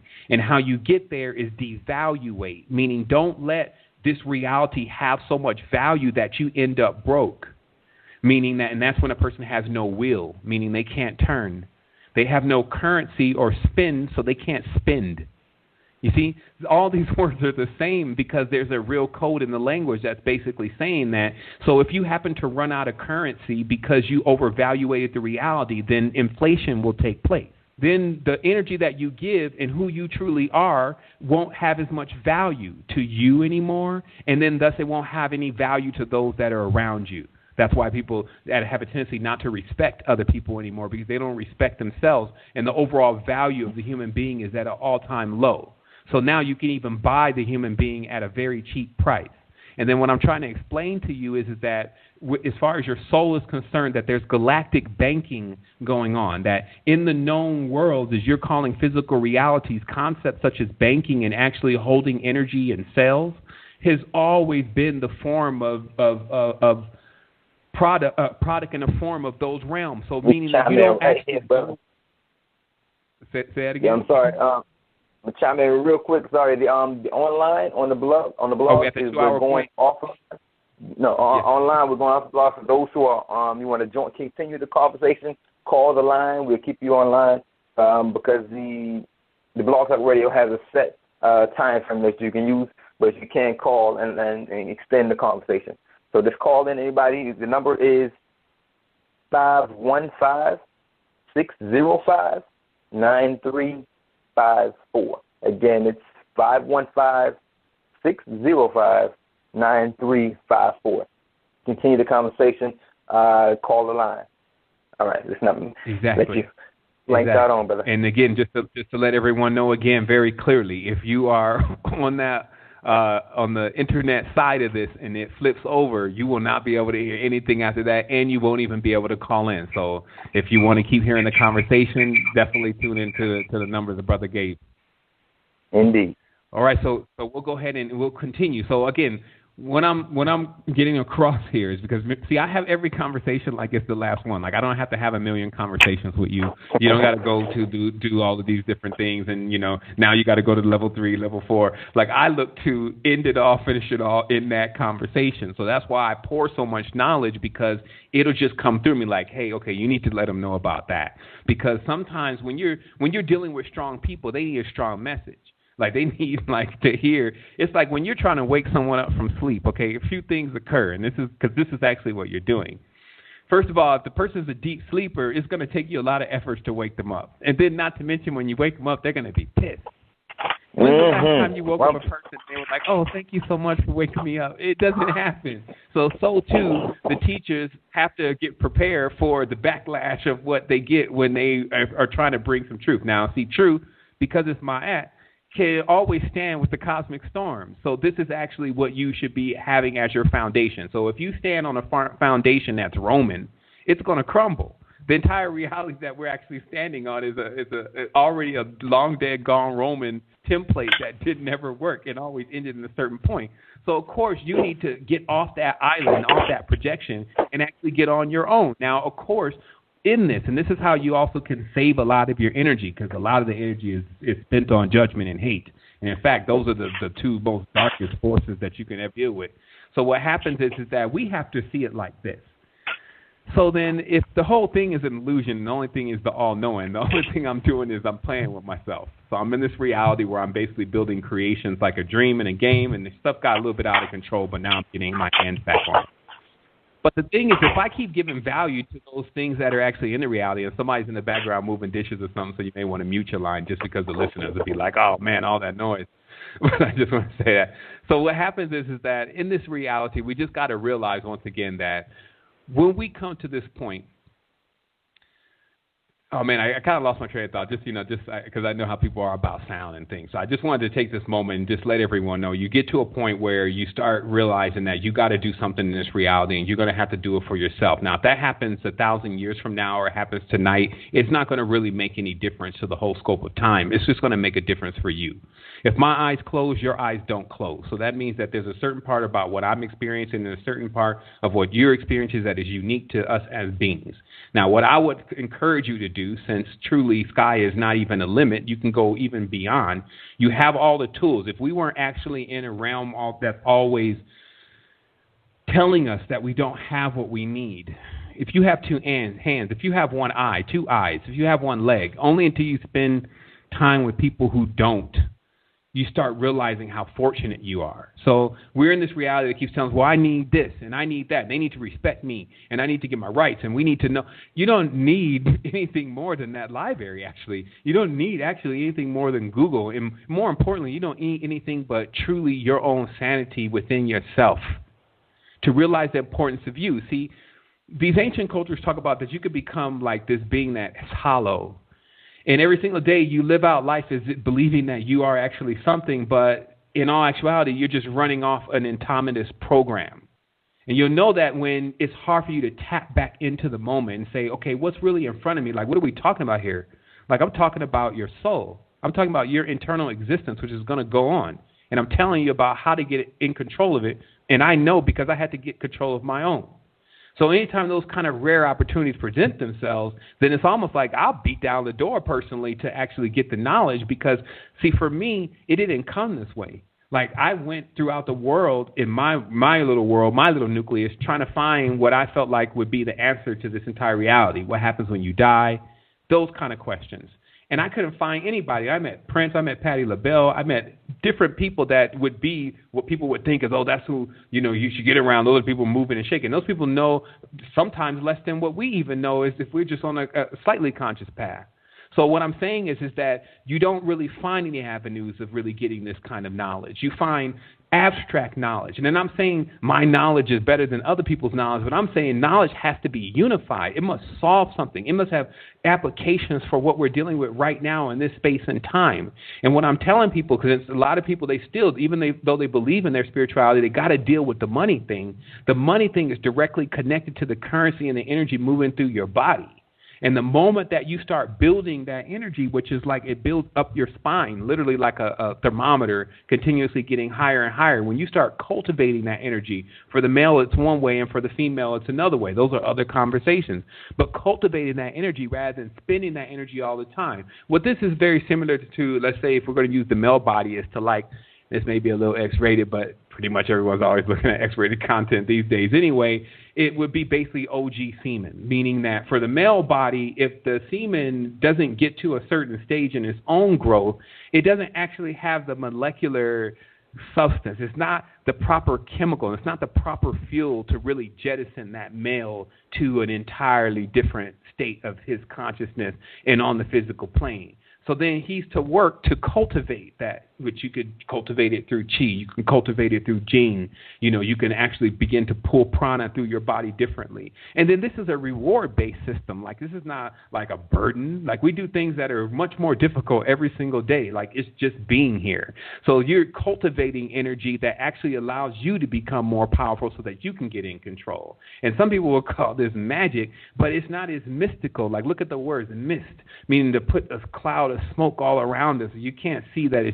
It's basic and straightforward and as simple as it really can be. And that's oftentimes how we don't see it. It's like trying to look at your hand with your hand on your face, and you can't even focus on what is actually written, what's on your hand if the truth is right there. So, I want to open this time up for people to actually ask questions.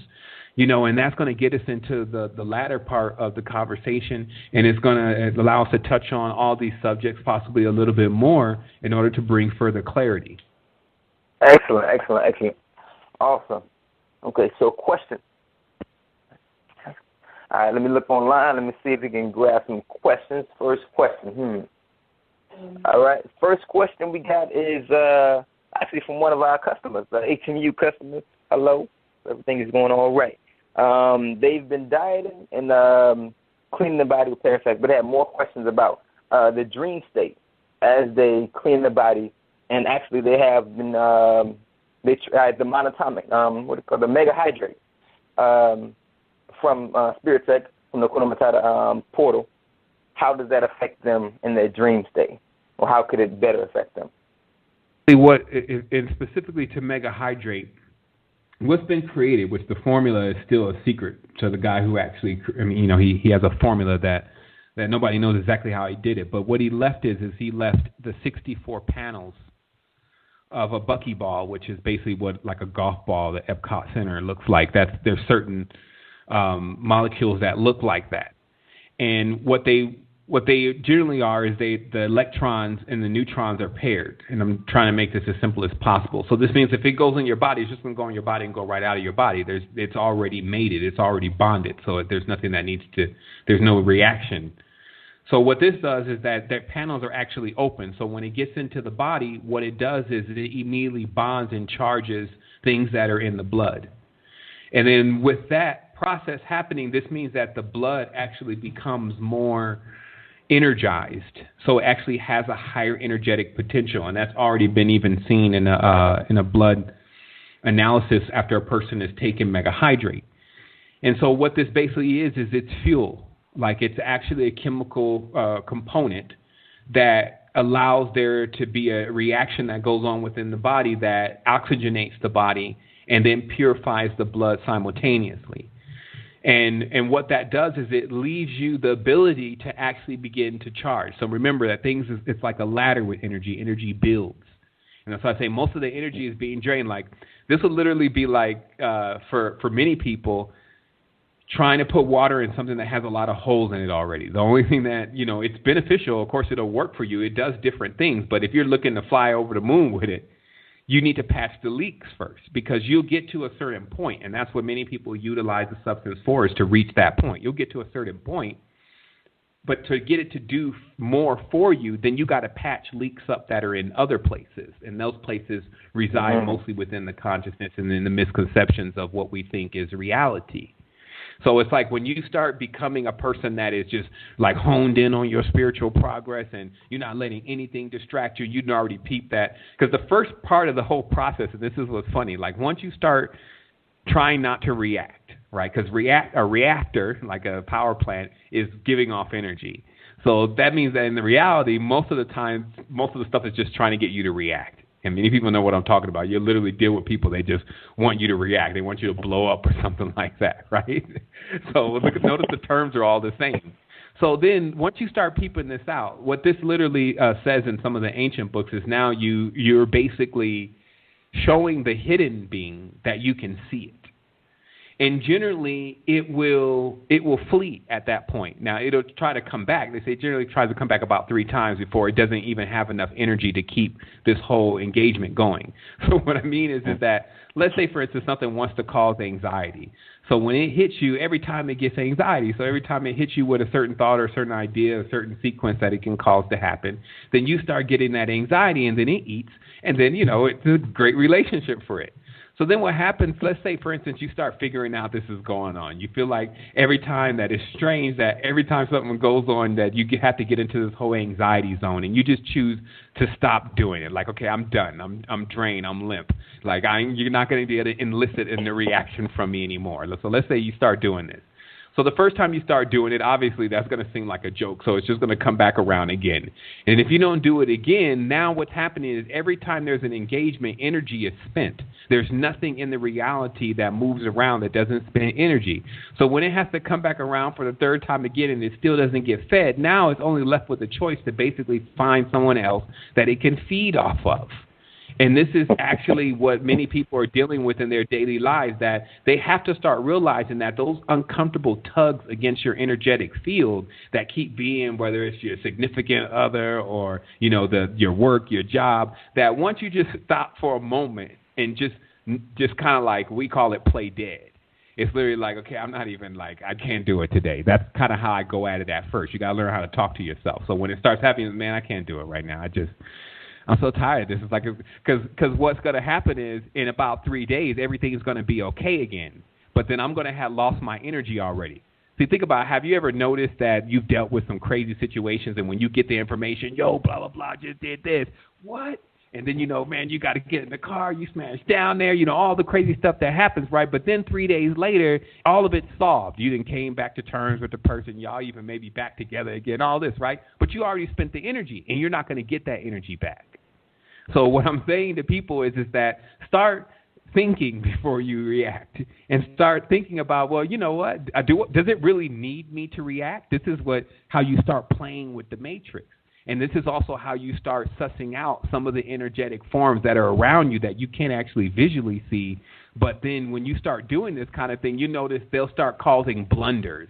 Meaning it'll be kind of obvious. It'll be almost silly, almost comical that how certain things are going to try to enlist the energy, and it won't even be what would normally get on your nerves anyway. So what I'm saying is start testing the fields that of the things that you think that you can't see based on these maxims, these principles about how energy works.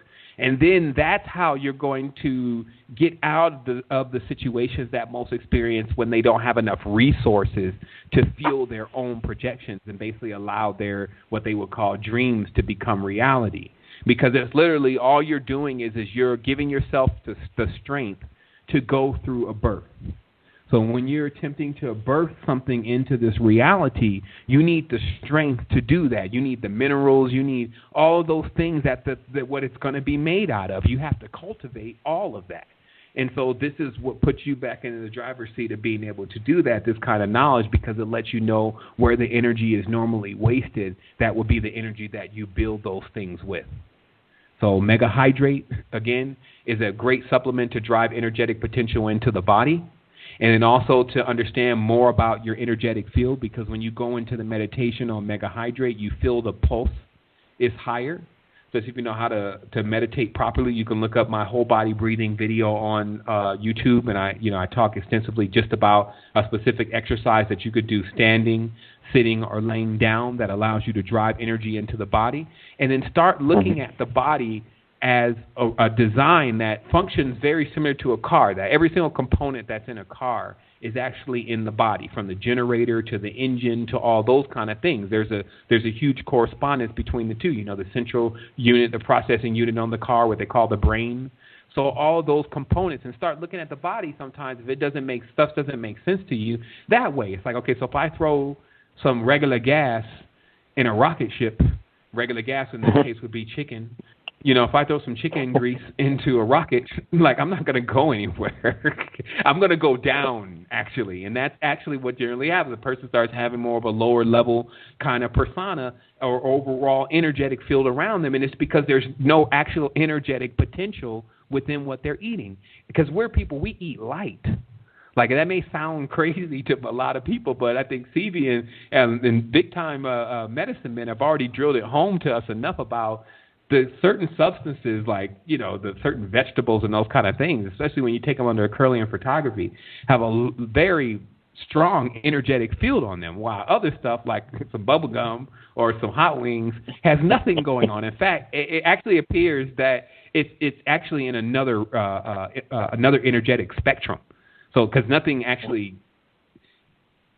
not exists, there's no such thing as death. So it's basically just a lower form of energy.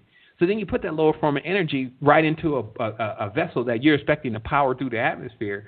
Because the thing is that, see, what the atmosphere in this case would be, notice the word atmosphere, would be it causes the pressure that is in the reality that creates gravity. So what this is that when all these misconceptions that are around the reality that are based on fear, such as time and death and all the divisions and all the failures and the programming and the language and the bad schooling, all that is atmosphere. And it's putting pressure on the entity, and then that entity is having a hard time coping. They call that the crucible. In occult knowledge, that's actually known as the crucifixion. So when the person is in the crucible or in the crucifixion, the pressure becomes so strong that only one thing can really happen. They come out 1,000 times stronger. And that's what you actually see in chemistry, that if you put something under pressure, you can actually seal the vessel and put enough pressure on it for it to become stronger, because it basically smashes the molecules all into one point. So when you think that you're dealing with pressure sometimes, in many cases, it's just to sharpen you and to strengthen you to another level. And I've never seen anybody that really became anything that hadn't went through something. But I do know people who don't go through, including myself, don't go through many things anymore, because you can see what causes the problems. Since I don't have any affiliations with any external gods and entities. Now, think about, here's what the Toltec knowledge said, just to finish off the dream thing really briefly.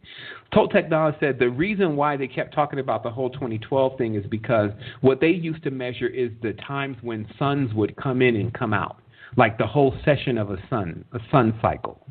So in the 2012, the sun cycle was over of what is known as the sun of the light.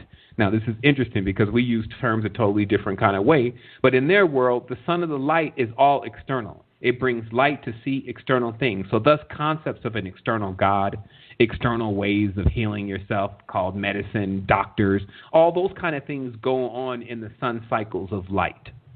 So what we just switched over to was the sun cycle of darkness. Now, of course, one person hears that, oh my goodness, the dark sun, and a lot of people, they go into this whole fear factor, right? Because the dark has always been associated with what is unknown.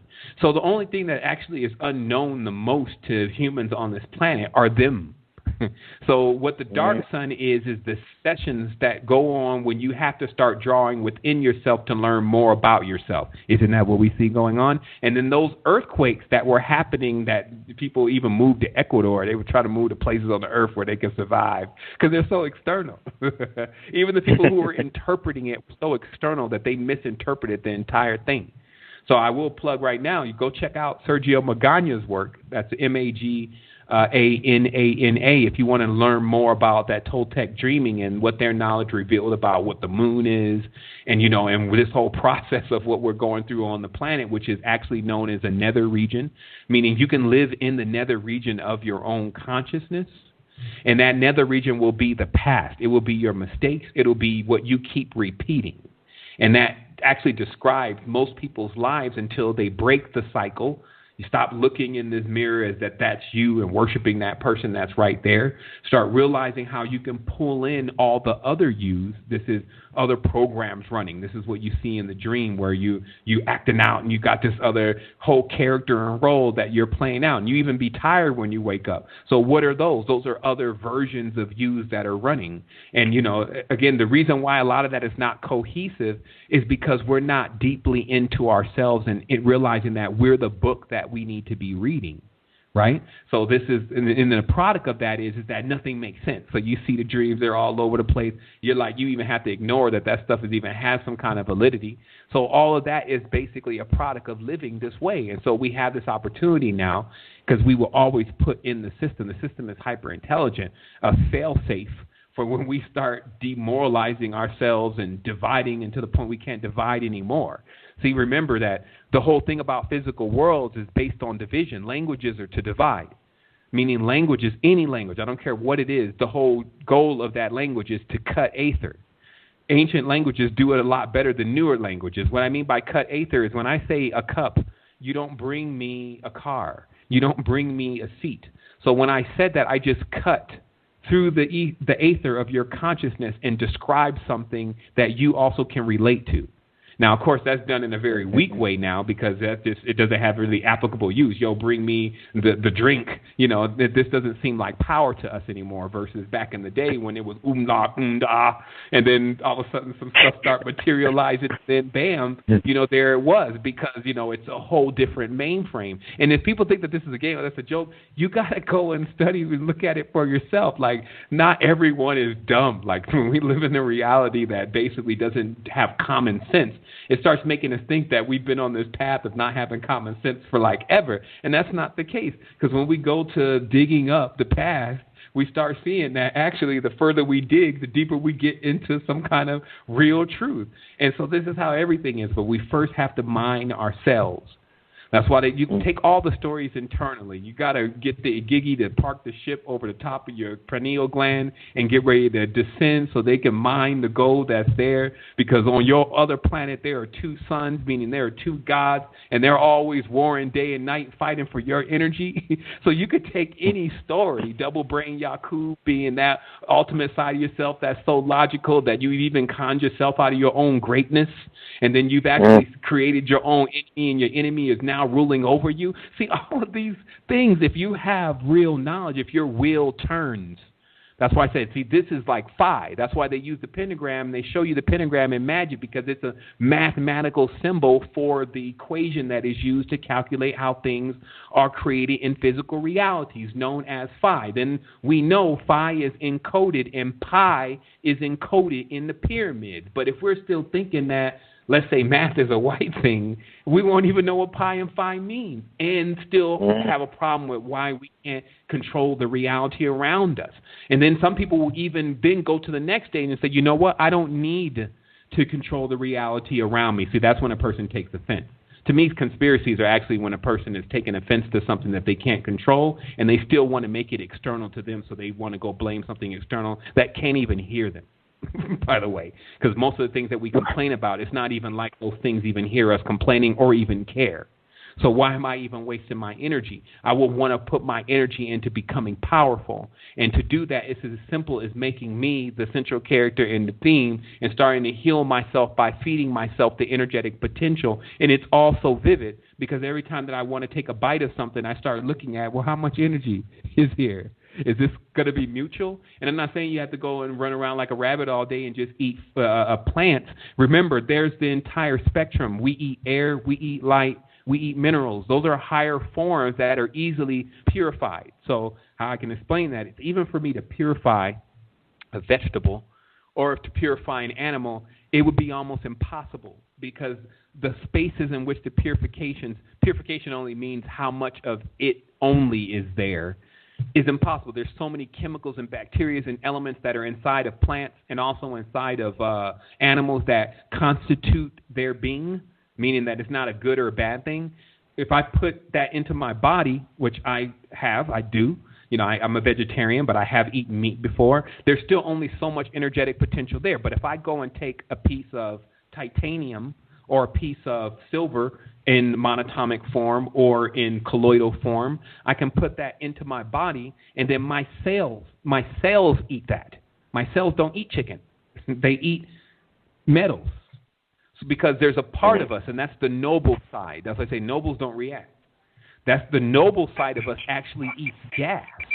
See, air is a form of gas, and we need air to survive more than most other elements, right? Like you can go a longer time without food than you can air. So you're a gas eater too. So when you start realizing that this whole thing, and that's what they call it communion. Communion means that there's a bunch of life forms around you that are all feeding and eating, and you're connecting, and you're even having a relationship with them, and you don't even know it. And what our ancestors were doing is they were discovering more about that relationship, and because that was allowing them to discover more about themselves. So it's like saying, metal or gold, tell me more about myself. And they say, well, you can conduct. Well, you exist throughout the cosmos, but we need to synthesize you, or you're poisonous, meaning that you can't just eat raw gold. You have to take it through a process of synthesis. Synthesis is the same process that we use to remove toxins from things so that they can become pure again, meaning if we're looking for a pure element, we can, like let's say, dimethyltryptamine or DMT, we need to take a plant and we run it through a synthesis process where we strip every single thing that is toxin, meaning everything that was gained after it was what it truly was. We can take it back to a chemical state to where it becomes what it was first. And then it becomes a certain type of crystal, which is pure light. So if you notice, most things that are very powerful, including sugar and salt, are crystals. And when you purify something, generally it becomes white. And this is, of course, where that whole black and white is better than black thing came from. But then they failed to realize that all of it was sucked into a vacuum of a void that was a complete darkness, and that one would need to try to leap through the chasm in order to find another existence. So it feeds back on itself. So the black, the white, all of the poles, they feed on themselves to create what we're calling reality. And then, and this is what I meant to mention earlier, and I got a little bit sidetracked. So when the end of the game, the king and the pawn go back in the same box. So what happens is if you're sitting here judging something as judging a space and time, which sticks you into that space of time, of something that happened to you with something or someone, how it's easy to let that go is to realize that that was a character in the play. Now, the bad characters, they're the most foolish because they believe it's real. They believe it so much that they're even doing actions that hold what appears to be more weight than others. So what I mean is that when bad people do things to us, per se, us good people, okay, we're going to go with that, then we hold these grudges, right, that are basically like, okay, well, I don't like that person, right? But see, since all of this whole thing is an illusion, it's basically a play that's being constructed for you to come into awareness of yourself. That means at the end of the play, how am I going to just thank the hero in the play? Meaning back in the old days, if we're watching a skit go on, right, and it's supposed to be a good one, right, when all the characters come out, there's going to be the villain. See, they have these stories. They show you actually, and there's books that teach you how to write stories. The antagonist, the protagonist, all the components that you need, right? And that comes from sitting around a circle in ancient African tribes when they're telling stories as metaphors. They include different characters. There's always a Set. There's always a Ra. There's always a cognate of those things because those are needed to create the story. So for some reason, then I decide to exclude one person from the story. Let's say I exclude the Set component from the story. Actually, we fall asleep somewhere in the middle of the story, or it's just boring to us, or it's just not a good story because we don't have any contrast. So then the ones who want to jump out there and act all bad and be the most craziest and to get the credits that they are trying to get, right? Notice how all this jargon, scripts, characters, all this kind of stuff is like a movie. So the reality is basically a movie running out where you can either star yourself as the actor and the character, or you can just be an extra. So what this is really, again, saying to us is that at the end, though, when everything gets up on the stage, I don't care who it was, I'm just going to apply like, yo, you was acting, man, you was killing that role. Like, you was a killer. And, but see, right. But that person will still remain stuck in that role because they believe it's so real. Versus the person who it's actually happening to reaches a state at a certain point where they begin to realize, you know what? It doesn't even affect me anymore. See, if you've had people, you can even see this in warrior monk martial art. When you keep getting hit over and over again, after a while, you can't feel pain.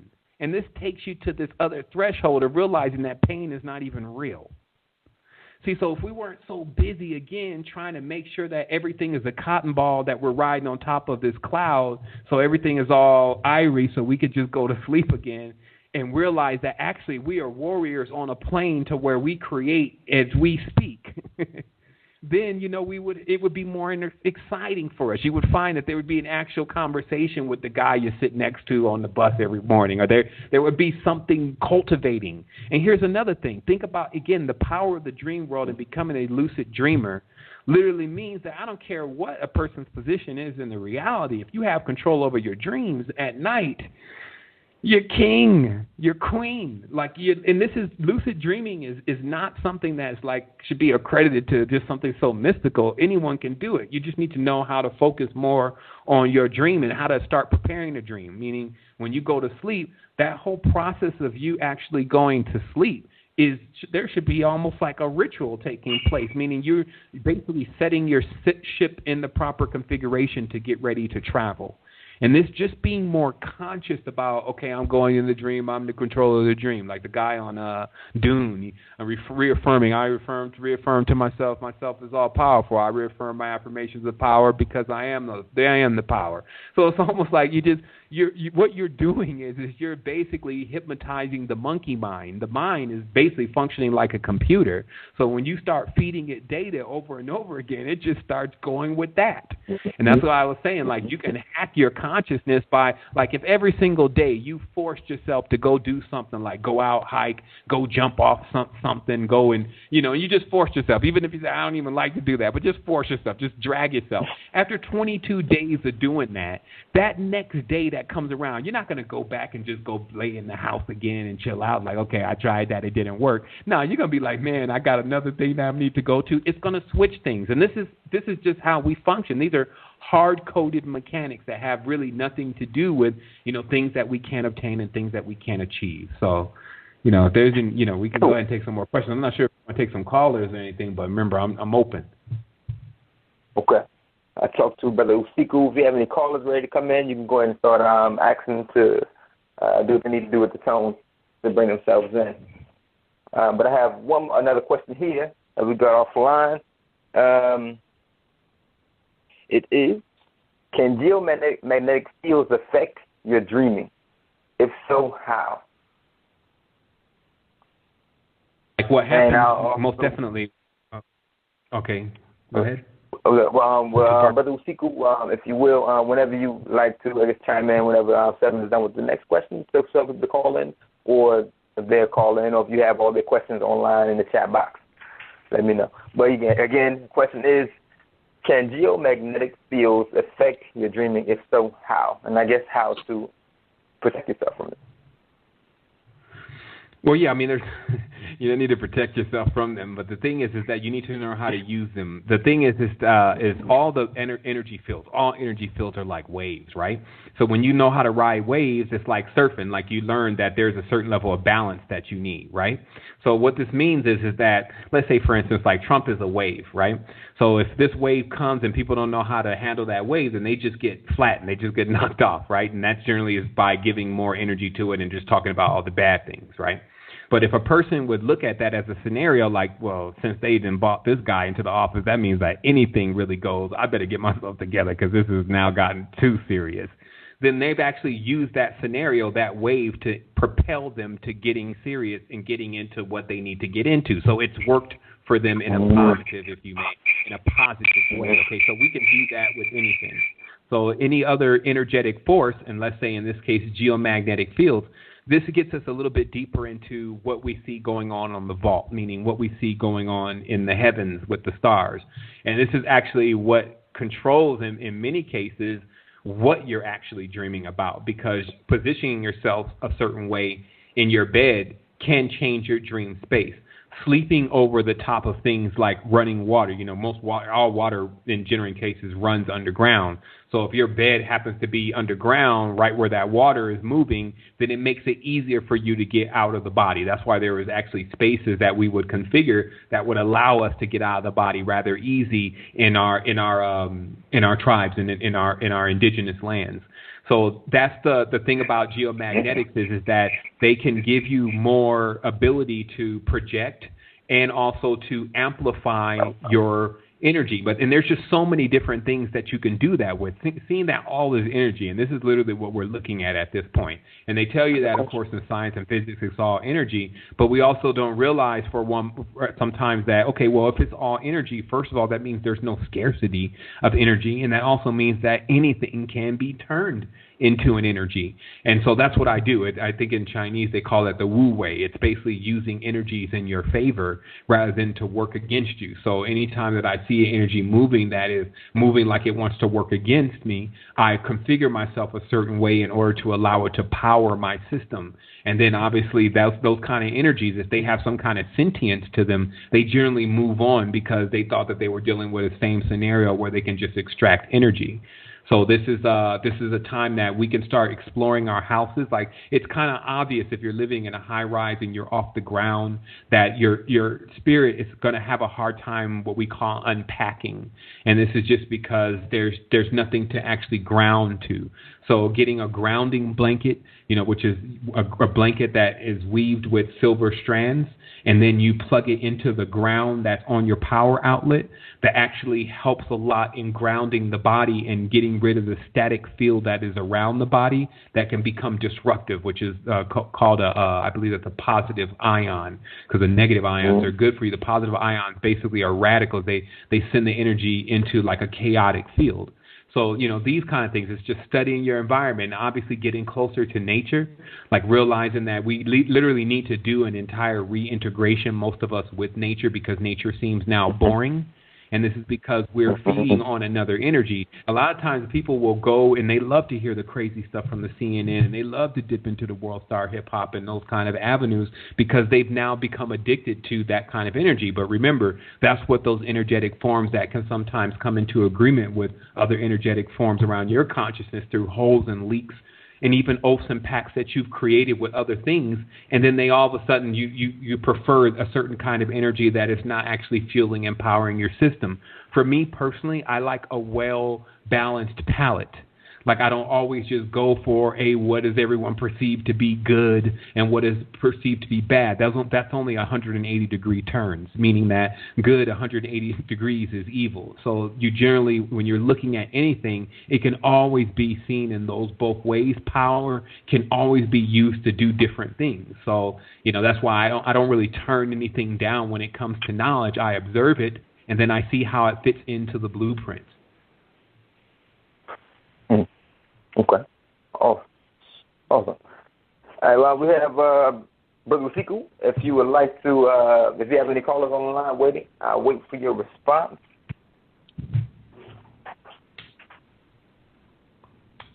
Also, callers, if you do have a question and you're on the line, you can push number 1, I believe, on Blog Talk, and then that lets the brother see you in the panel, like if you did want to call in and say something. Yeah, peace, family, brother. You secret here. Thank you, sir. You went in. And thank you, brother. Haru. One question is, can reptilians affect your dreams? I got like 3 questions, but one was, can reptilians affect your dream? The other was, if you do a meditation in combination of magnetism and gravity, can you affect time? And can you change your time? I'll answer those questions. The first question is, can reptilians, if you can also hold that second question, just so this, because sometimes when I go into these tangents, I come back and I say, what's the question again? But if just trying to understand, okay. Can you be in the dream state and the reptilian come into your environment and actually start projecting into your dreams and affect them? People talk, black folks talk about devil riding you. You heard that where you're locked in your body, you can't yell and scream, but you're still in this dream state. Folks want to know what can they do to stop that from happening, where there's a foreign entity that comes in and locks their body, and they call it the devil riding. Okay, well, first of all, let me demystify that. Like, what actually is happening now? First of all, if a person doesn't have control of their body, they're going to go into some level of fear factor. So obviously, the bigger enemy is going to get the blame for that. So whatever they've embedded within the consciousness is actually the enemy is going to come to the person's mind as what's actually holding them back. Now, when that actually happens, what's occurring is that the spirit is actually in the process of leaving the body, and you're generally, the tono and the nago, as they call it, are actually switching positions, and you're somehow awake when that's going on. So this is literally like being awake during an operation that you're supposed to be asleep for. And then so when you're starting to move around and realize you can't use the physical body anymore, then this puts fear into a person because, of course, they can't use their physical body. They're in fear. Now, obviously, a master is going to know already what's going on and get ready for the ascent because that's what's about to happen, where they're going to be able to transfer into the vehicle that can actually fly. It has another spatial. So let me demystify once again this whole relationship between the serpent, known as the reptilian now, and the birds, okay? Because what you'll notice is if you study history very closely, you'll see that pretty much everything in the north has a lot to do with birds, and then everything in the south has a lot to do with snakes. So in the north, if you notice in North America, a lot of the Indians that were there, had the bird headdresses, right? And then a lot of the phoenix and even the thunderbird, which are actually known to be true entities, actually come from the Northern American, which is all the way stemming into Canada, into those cultures of the Indians that were actually living there, right? And these Indians are actually no different than the Indians from India in many senses because they're all descendants of the Persian Empire, and even before that, they're all descendants of the Naga, or the Nagus, or also known as the Naga Rajas, which were actually staying in Nubia. So this term, even in Nag, actually is where we get the term neg, which gives us the term nig, which you know where that ends up going. So, and it's just because the North basically started constructing itself to hate the South, and that's what the caste system is. Like through the process of the geomagnetic pull, and then the never-ending battle between both forces called night and day, there started sprouting up this serpents versus birds thing. Now, if you study genetics and you study evolution, you know that actually serpents end up becoming birds. Basically, scales turn to feathers. Like the Tyrannosaurus' closest relative is the chicken. So this is basically two opposite sides of the timeline, not in recognition that one are actually the same. Now, this happens inside of an individual, generally internally. They go through this conflict of the bird-like side of themselves versus the snake-like side of themselves. And then they want to make one better because the traditions, which of course are like Christianity, where God is an eagle, literally a bird, and then the devil is supposedly that old serpent. And when you start thinking about that kind of thing, and then you realize in the ancient cultures that actually the symbol of the serpent was always the symbol of earth, you can imagine subconsciously if people start hating serpents, then they'll start hating the planet. So then this gets us into the truth about the matter, and that's basically that to say every single snake is good is just as crazy as saying that every single human is evil. It just doesn't work that way. There's actually the Indian text spent a lot more time in categorizing how many different life forms existed, especially in the nether regions, such as the Nagarajas or Vasuki and Tashaka and Shesha, and these are basically terms. There's a little feedback on one line that's still open, but these are basically terms that were given to entire lineages. Like even if you look in Ethiopia today, one of the greatest titles that are given is the last name is Negusi, or the Negus, and the Negus actually means the chief of the Naga, right? And then the Negusi actually means the king of the kings. So all these terms, once again, are still the terms that are even being used within the more bird-like cultures. So the reason why I had to clarify that is that when a person has a misconception of other entities, again, all itself, then what they can do is start to create these darker forms and animate these darker forms of entities that are eidolons. They're just their ideas that are being manifested now into reality, especially when they're in the space that they would normally do that anyway, which we call the dreams. Excuse me. So what I'm talking about here is that understand the identity. Before you become a hater, you need to demystify what it is that we're hating. Because when you start to demystify it, you'll start seeing that you're hating yourself and you're being encouraged to hate yourself. In any energy such as hatred, jealousy, envy, all of those are netherworld forces. So they're always going to pull you into that region. There's no justification for it. The stories themselves, most of them are not even known. Like a lot of people don't know why there's a battle, back and forth battle between the melanin dominant and the melanin recessive. And it's because that back and forth battle is the same that goes on a chemical level when two different forms that are opposites, one negatively charged, one positively charged, are coming into activity with one another, and that creates fusion. That fusion actually creates disruption. So the thing is that that's how I see all of this now, is I demystify. And so if you believe then that these serpents are going to come into the dream, and now they get identities like the serpents that are from Draco, and then now the serpent, and then they get the David Icke going on. And David Icke's the same person that said that he had a shamanistic experience where this serpent came and explained to him this knowledge.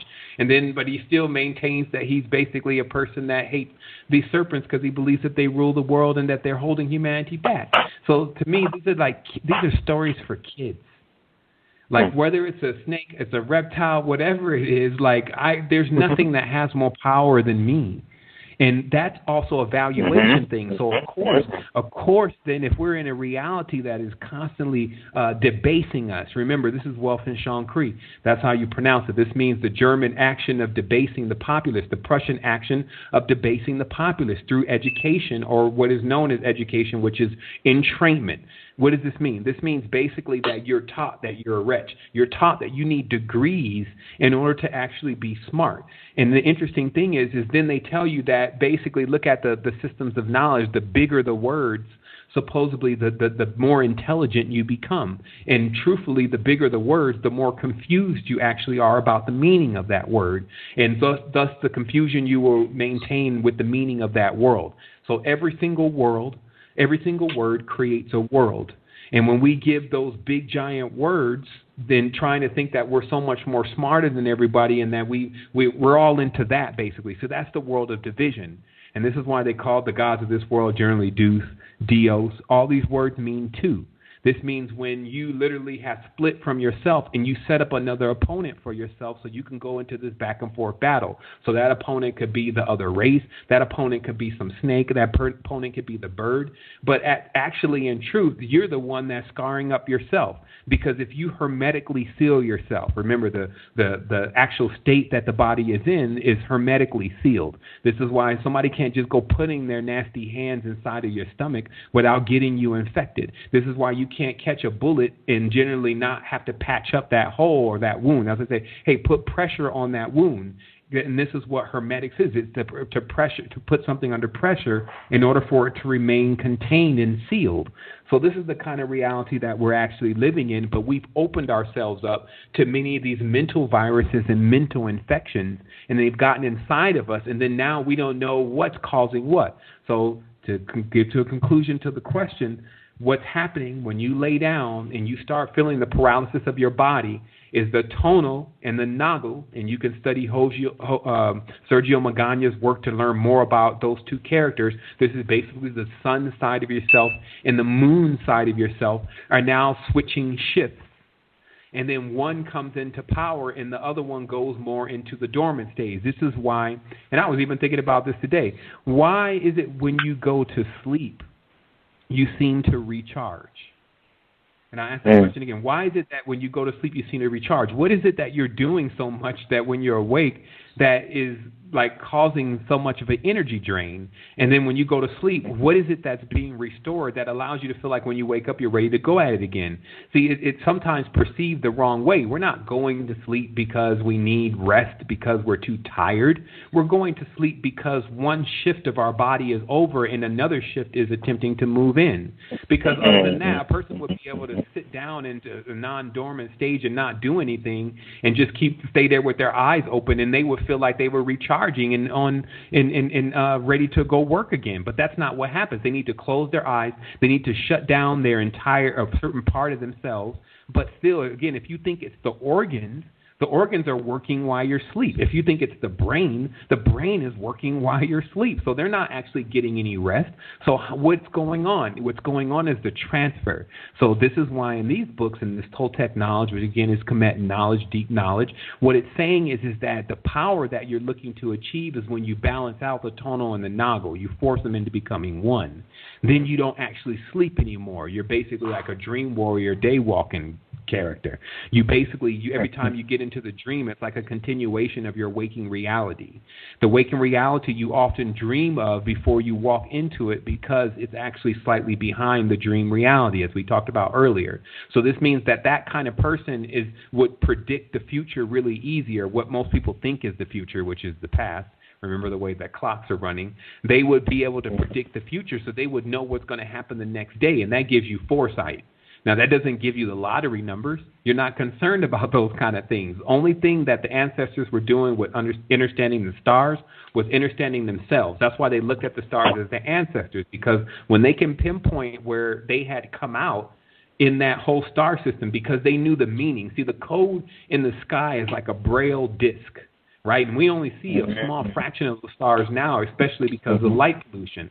But that braille disc is basically the encoded program of the cycle of the entire world. This is like common sense, especially when we look at astrological events. We look at the sun and even the moon being able to govern time, govern when plants wake up, govern morning wood, govern all heat, govern all these different things that are mechanical creations or chemical reactions within our own consciousness.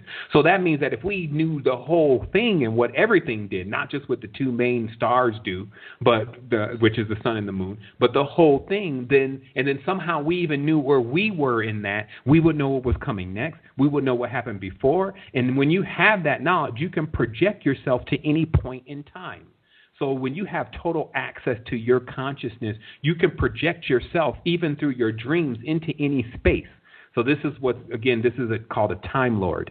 This is basically when you start going back through your dreams to significant parts of things that happen in your life, and you either cut the dream. This means you pull all the energy from that part of that scenario that happened in your life, so it dies truly, and you won't remember it anymore. You won't act like you remembered it anymore, or you reseed. So this would be basically, let's say, for instance, if you got into a car accident and your leg got messed up. This is how internal healing works. You go into the dream, you go back to the moment of the car accident, and then you freeze it. You then pull all the energy out of the projection. Basically, you can pull all the light and all the energy out of the projection, and you can pull it within yourself. So all the energy that was lost in that moment is now back in your body. Then you wake up, and then you'll notice after a short period that you won't have the effects of that pain anymore. Now, this can happen with molestation. This can happen with anything that's occurred that's become locked in your chakras. Because remember, the chakras develop through your ages. So when you're 1 to 7, the root chakra is being developed. So anything that happens between 1 to 7 years old is in your root chakra. Now, after 7, and we're just using theoretical numbers here, after 7, it seals itself. That's why I say, your chakras are sealed. It seals itself hermetically. It closes itself. It's like saying, I'm complete. This is my disc. This is my past. This is my history. This is my foundation. So when something happens that's inside of that disk that is basically causing some issues, like I said, when we look at one star, we see it's wobbling and off balance, and we can then gather that way. That's why I'm sick. It would be like looking into your chakras and saying, yeah, when that happened to me during that time, I never healed from that. But how do you get back to that space and time? And this goes into the next question.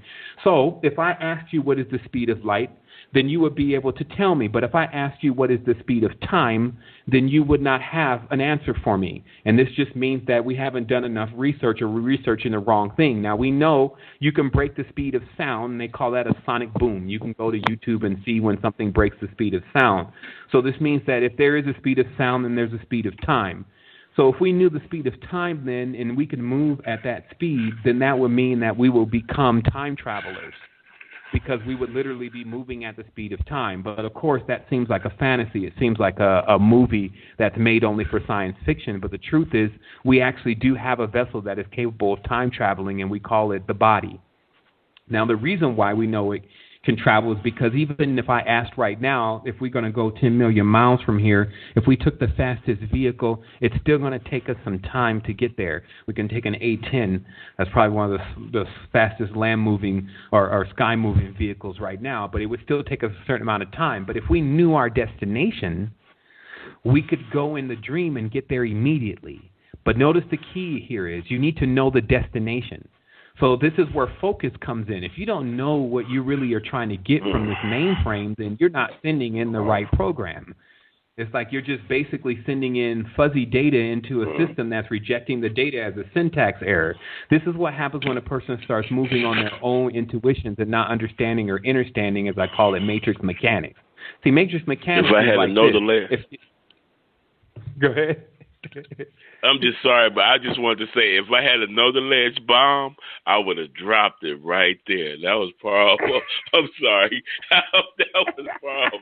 Oh, my God. It's like, what, you trying to hurt somebody? Oh, shit. Hey, my last name is Bomar. They said that was that bomber. You would drop bomb. Drop that joke right there. Boom. But let me fake it. Boom. Like on the red field. Bomb on false reality. Aftermath. That was powerful. That was powerful. Go ahead, Bill. I'm sorry. Oh my God. Seriously, let's let it breathe a little bit. But seriously, I mean, this is. You know what, man? If we was in the dog pound, every dog's ear would have went up like, huh? Oh man, like, because all I'm saying, like, as after a million or 1,000 words, at least is all I'm saying is, look, I'm telling you because I went there, I go there. Like, for me, it's like I had to break through. Like, there's certain things that they just have more energetic potential than other things. Like, see, since all is energy, things that are more aware of what they really are have a tendency to override things that don't know what they are. And what I mean by that is, let's say, for instance, with ayahuasca. Like, ayahuasca has been in existence for thousands of years, and it's a bioethnogen, and it's a root. So this means that it's connected so deep within the planet, it's connected even into the moon and the sun, because all those have their correspondence inside the planet. Now, didn't everyone look at the sun and the moon?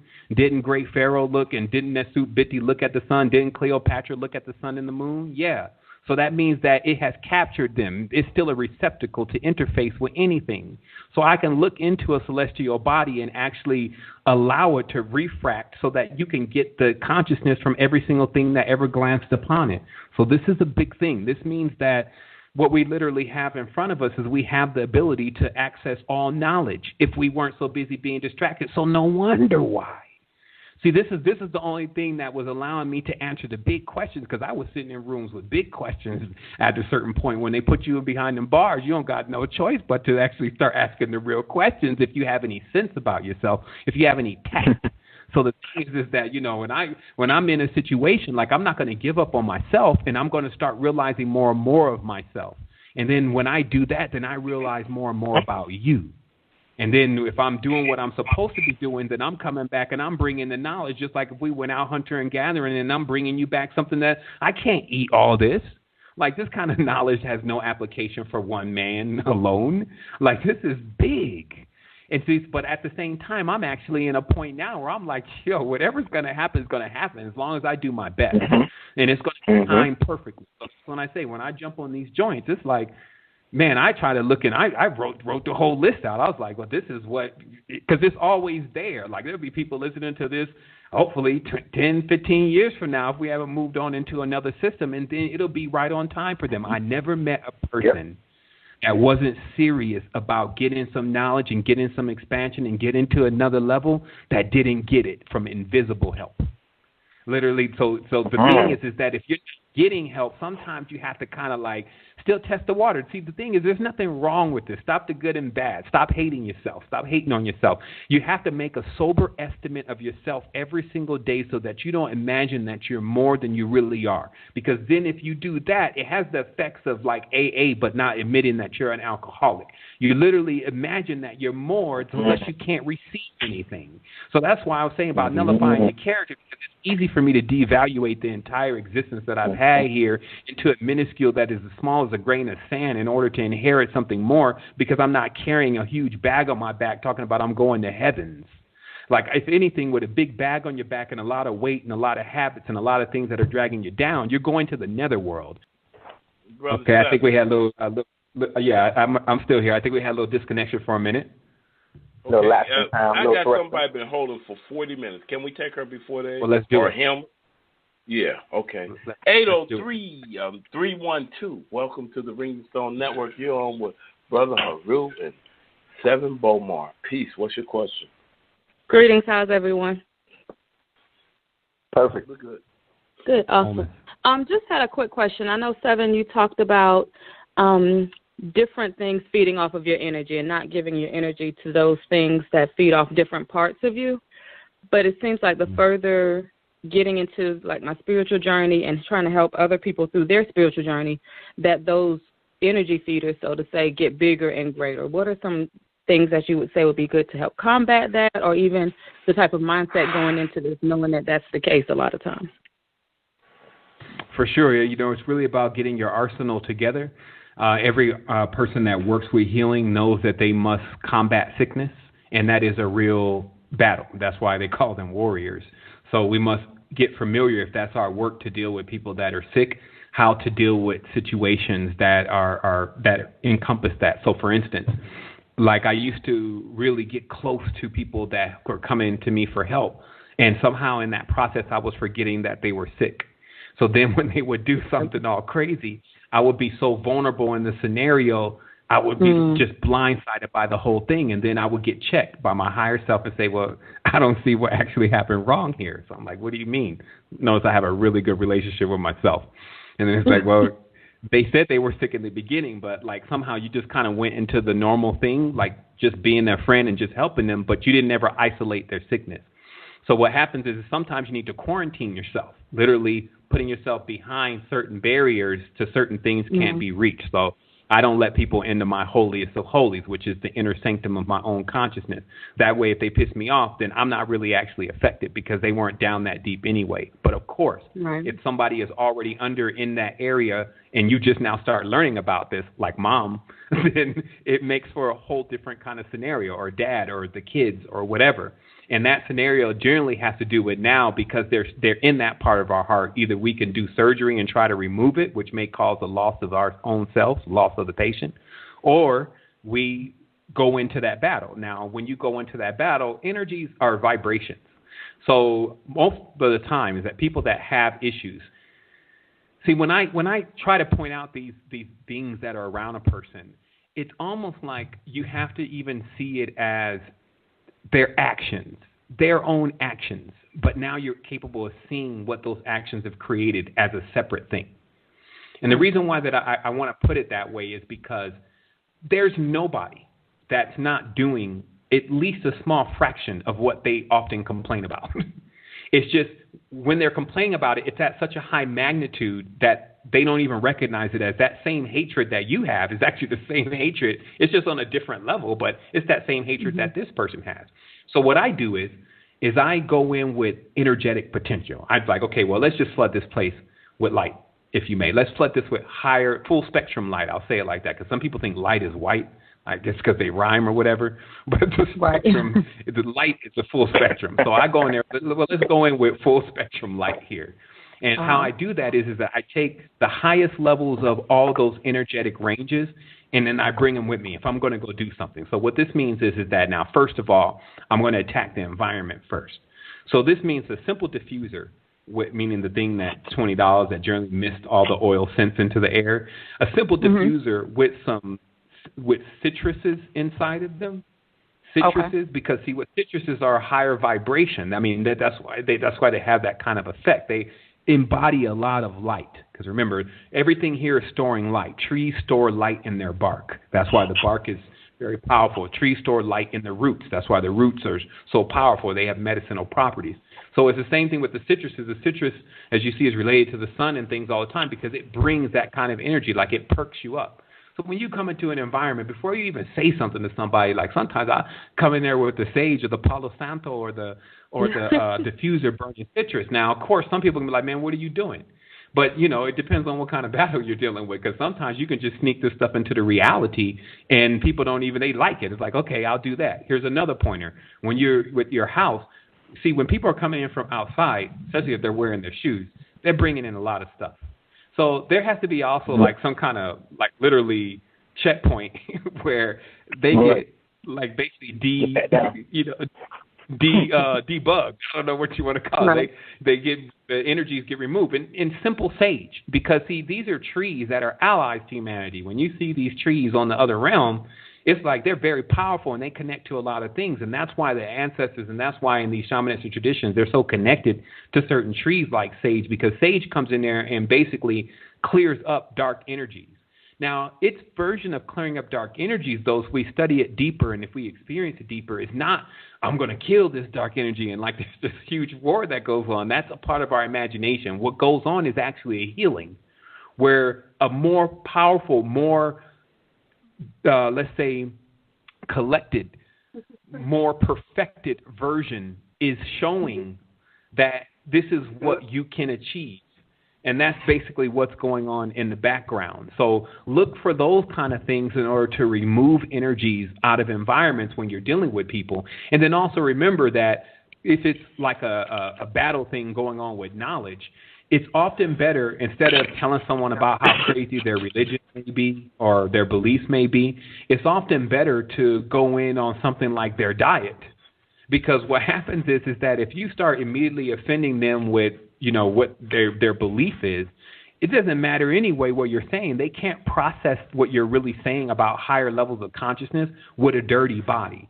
So it's better to, you've got to have a strategy is what I'm saying. Like, I've never seen a warrior launch out an attack on something that didn't form a strategy, right? Not any good warrior. So sometimes when I look at a person, if I'm intending to do some work, I'll actually go in. Like, I don't got to go right away, but I'll look right and I'll be like, okay, so what are we working with? And I'll pull as much data as I can that I can connect my at to, like even the person's zodiac, look at their life path, like study life path numbers. Because there's certain, until a person starts moving in mysterious ways, most of what they are is already written.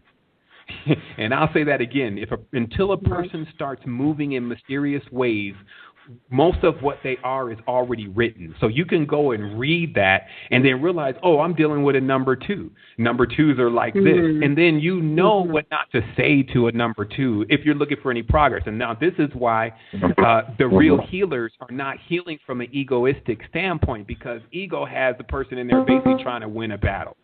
Like basically in there trying to get from the person, okay, you're right. Now, that's not what ego's looking. That's what ego's looking for. So, but what you're looking for when you're looking to do some real healing is success. It worked. I'm finally able to love this person and care for them. They're seeing what I'm really about now because this experience that I took them through. And to accomplish that, you need a plan, and you need to know the environment, and you need to calculate those kind of things in order to have success. Thank you. Yeah. Welcome home. All right, so.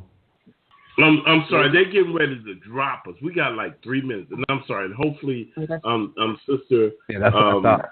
We don't disrespect it. 7, come back next week and finish this up if you want to. I'll leave the date open, or a date in 2 weeks or 3 weeks, and then you can come back and finish it up. It's very deep. and we don't have to do a bio, just get off into finishing it, because that was powerful what she gave us. But we only got 3 minutes. I appreciate you. Give your information so my people can get in touch with you. And also, Brother Seven, here in Columbia, South Carolina, we have a strong conscious community. So when you come to the States, we want you to let us know so you can come and be with us. And we're going to find some people, because we have a strong conscious community. Columbia, South Carolina is like D.C. Give your information. Okay, for sure. I do appreciate the invitation. And if anyone wants to look up the information or even join the university, they can find us at secretenergy.com. And you also find me on YouTube /Innerstanding. And, and that's how you reach us. Basically, go to the Secret Energy website. You can get all the rest of the information from there. I wanted to say wholeness and balance vibrations to everyone.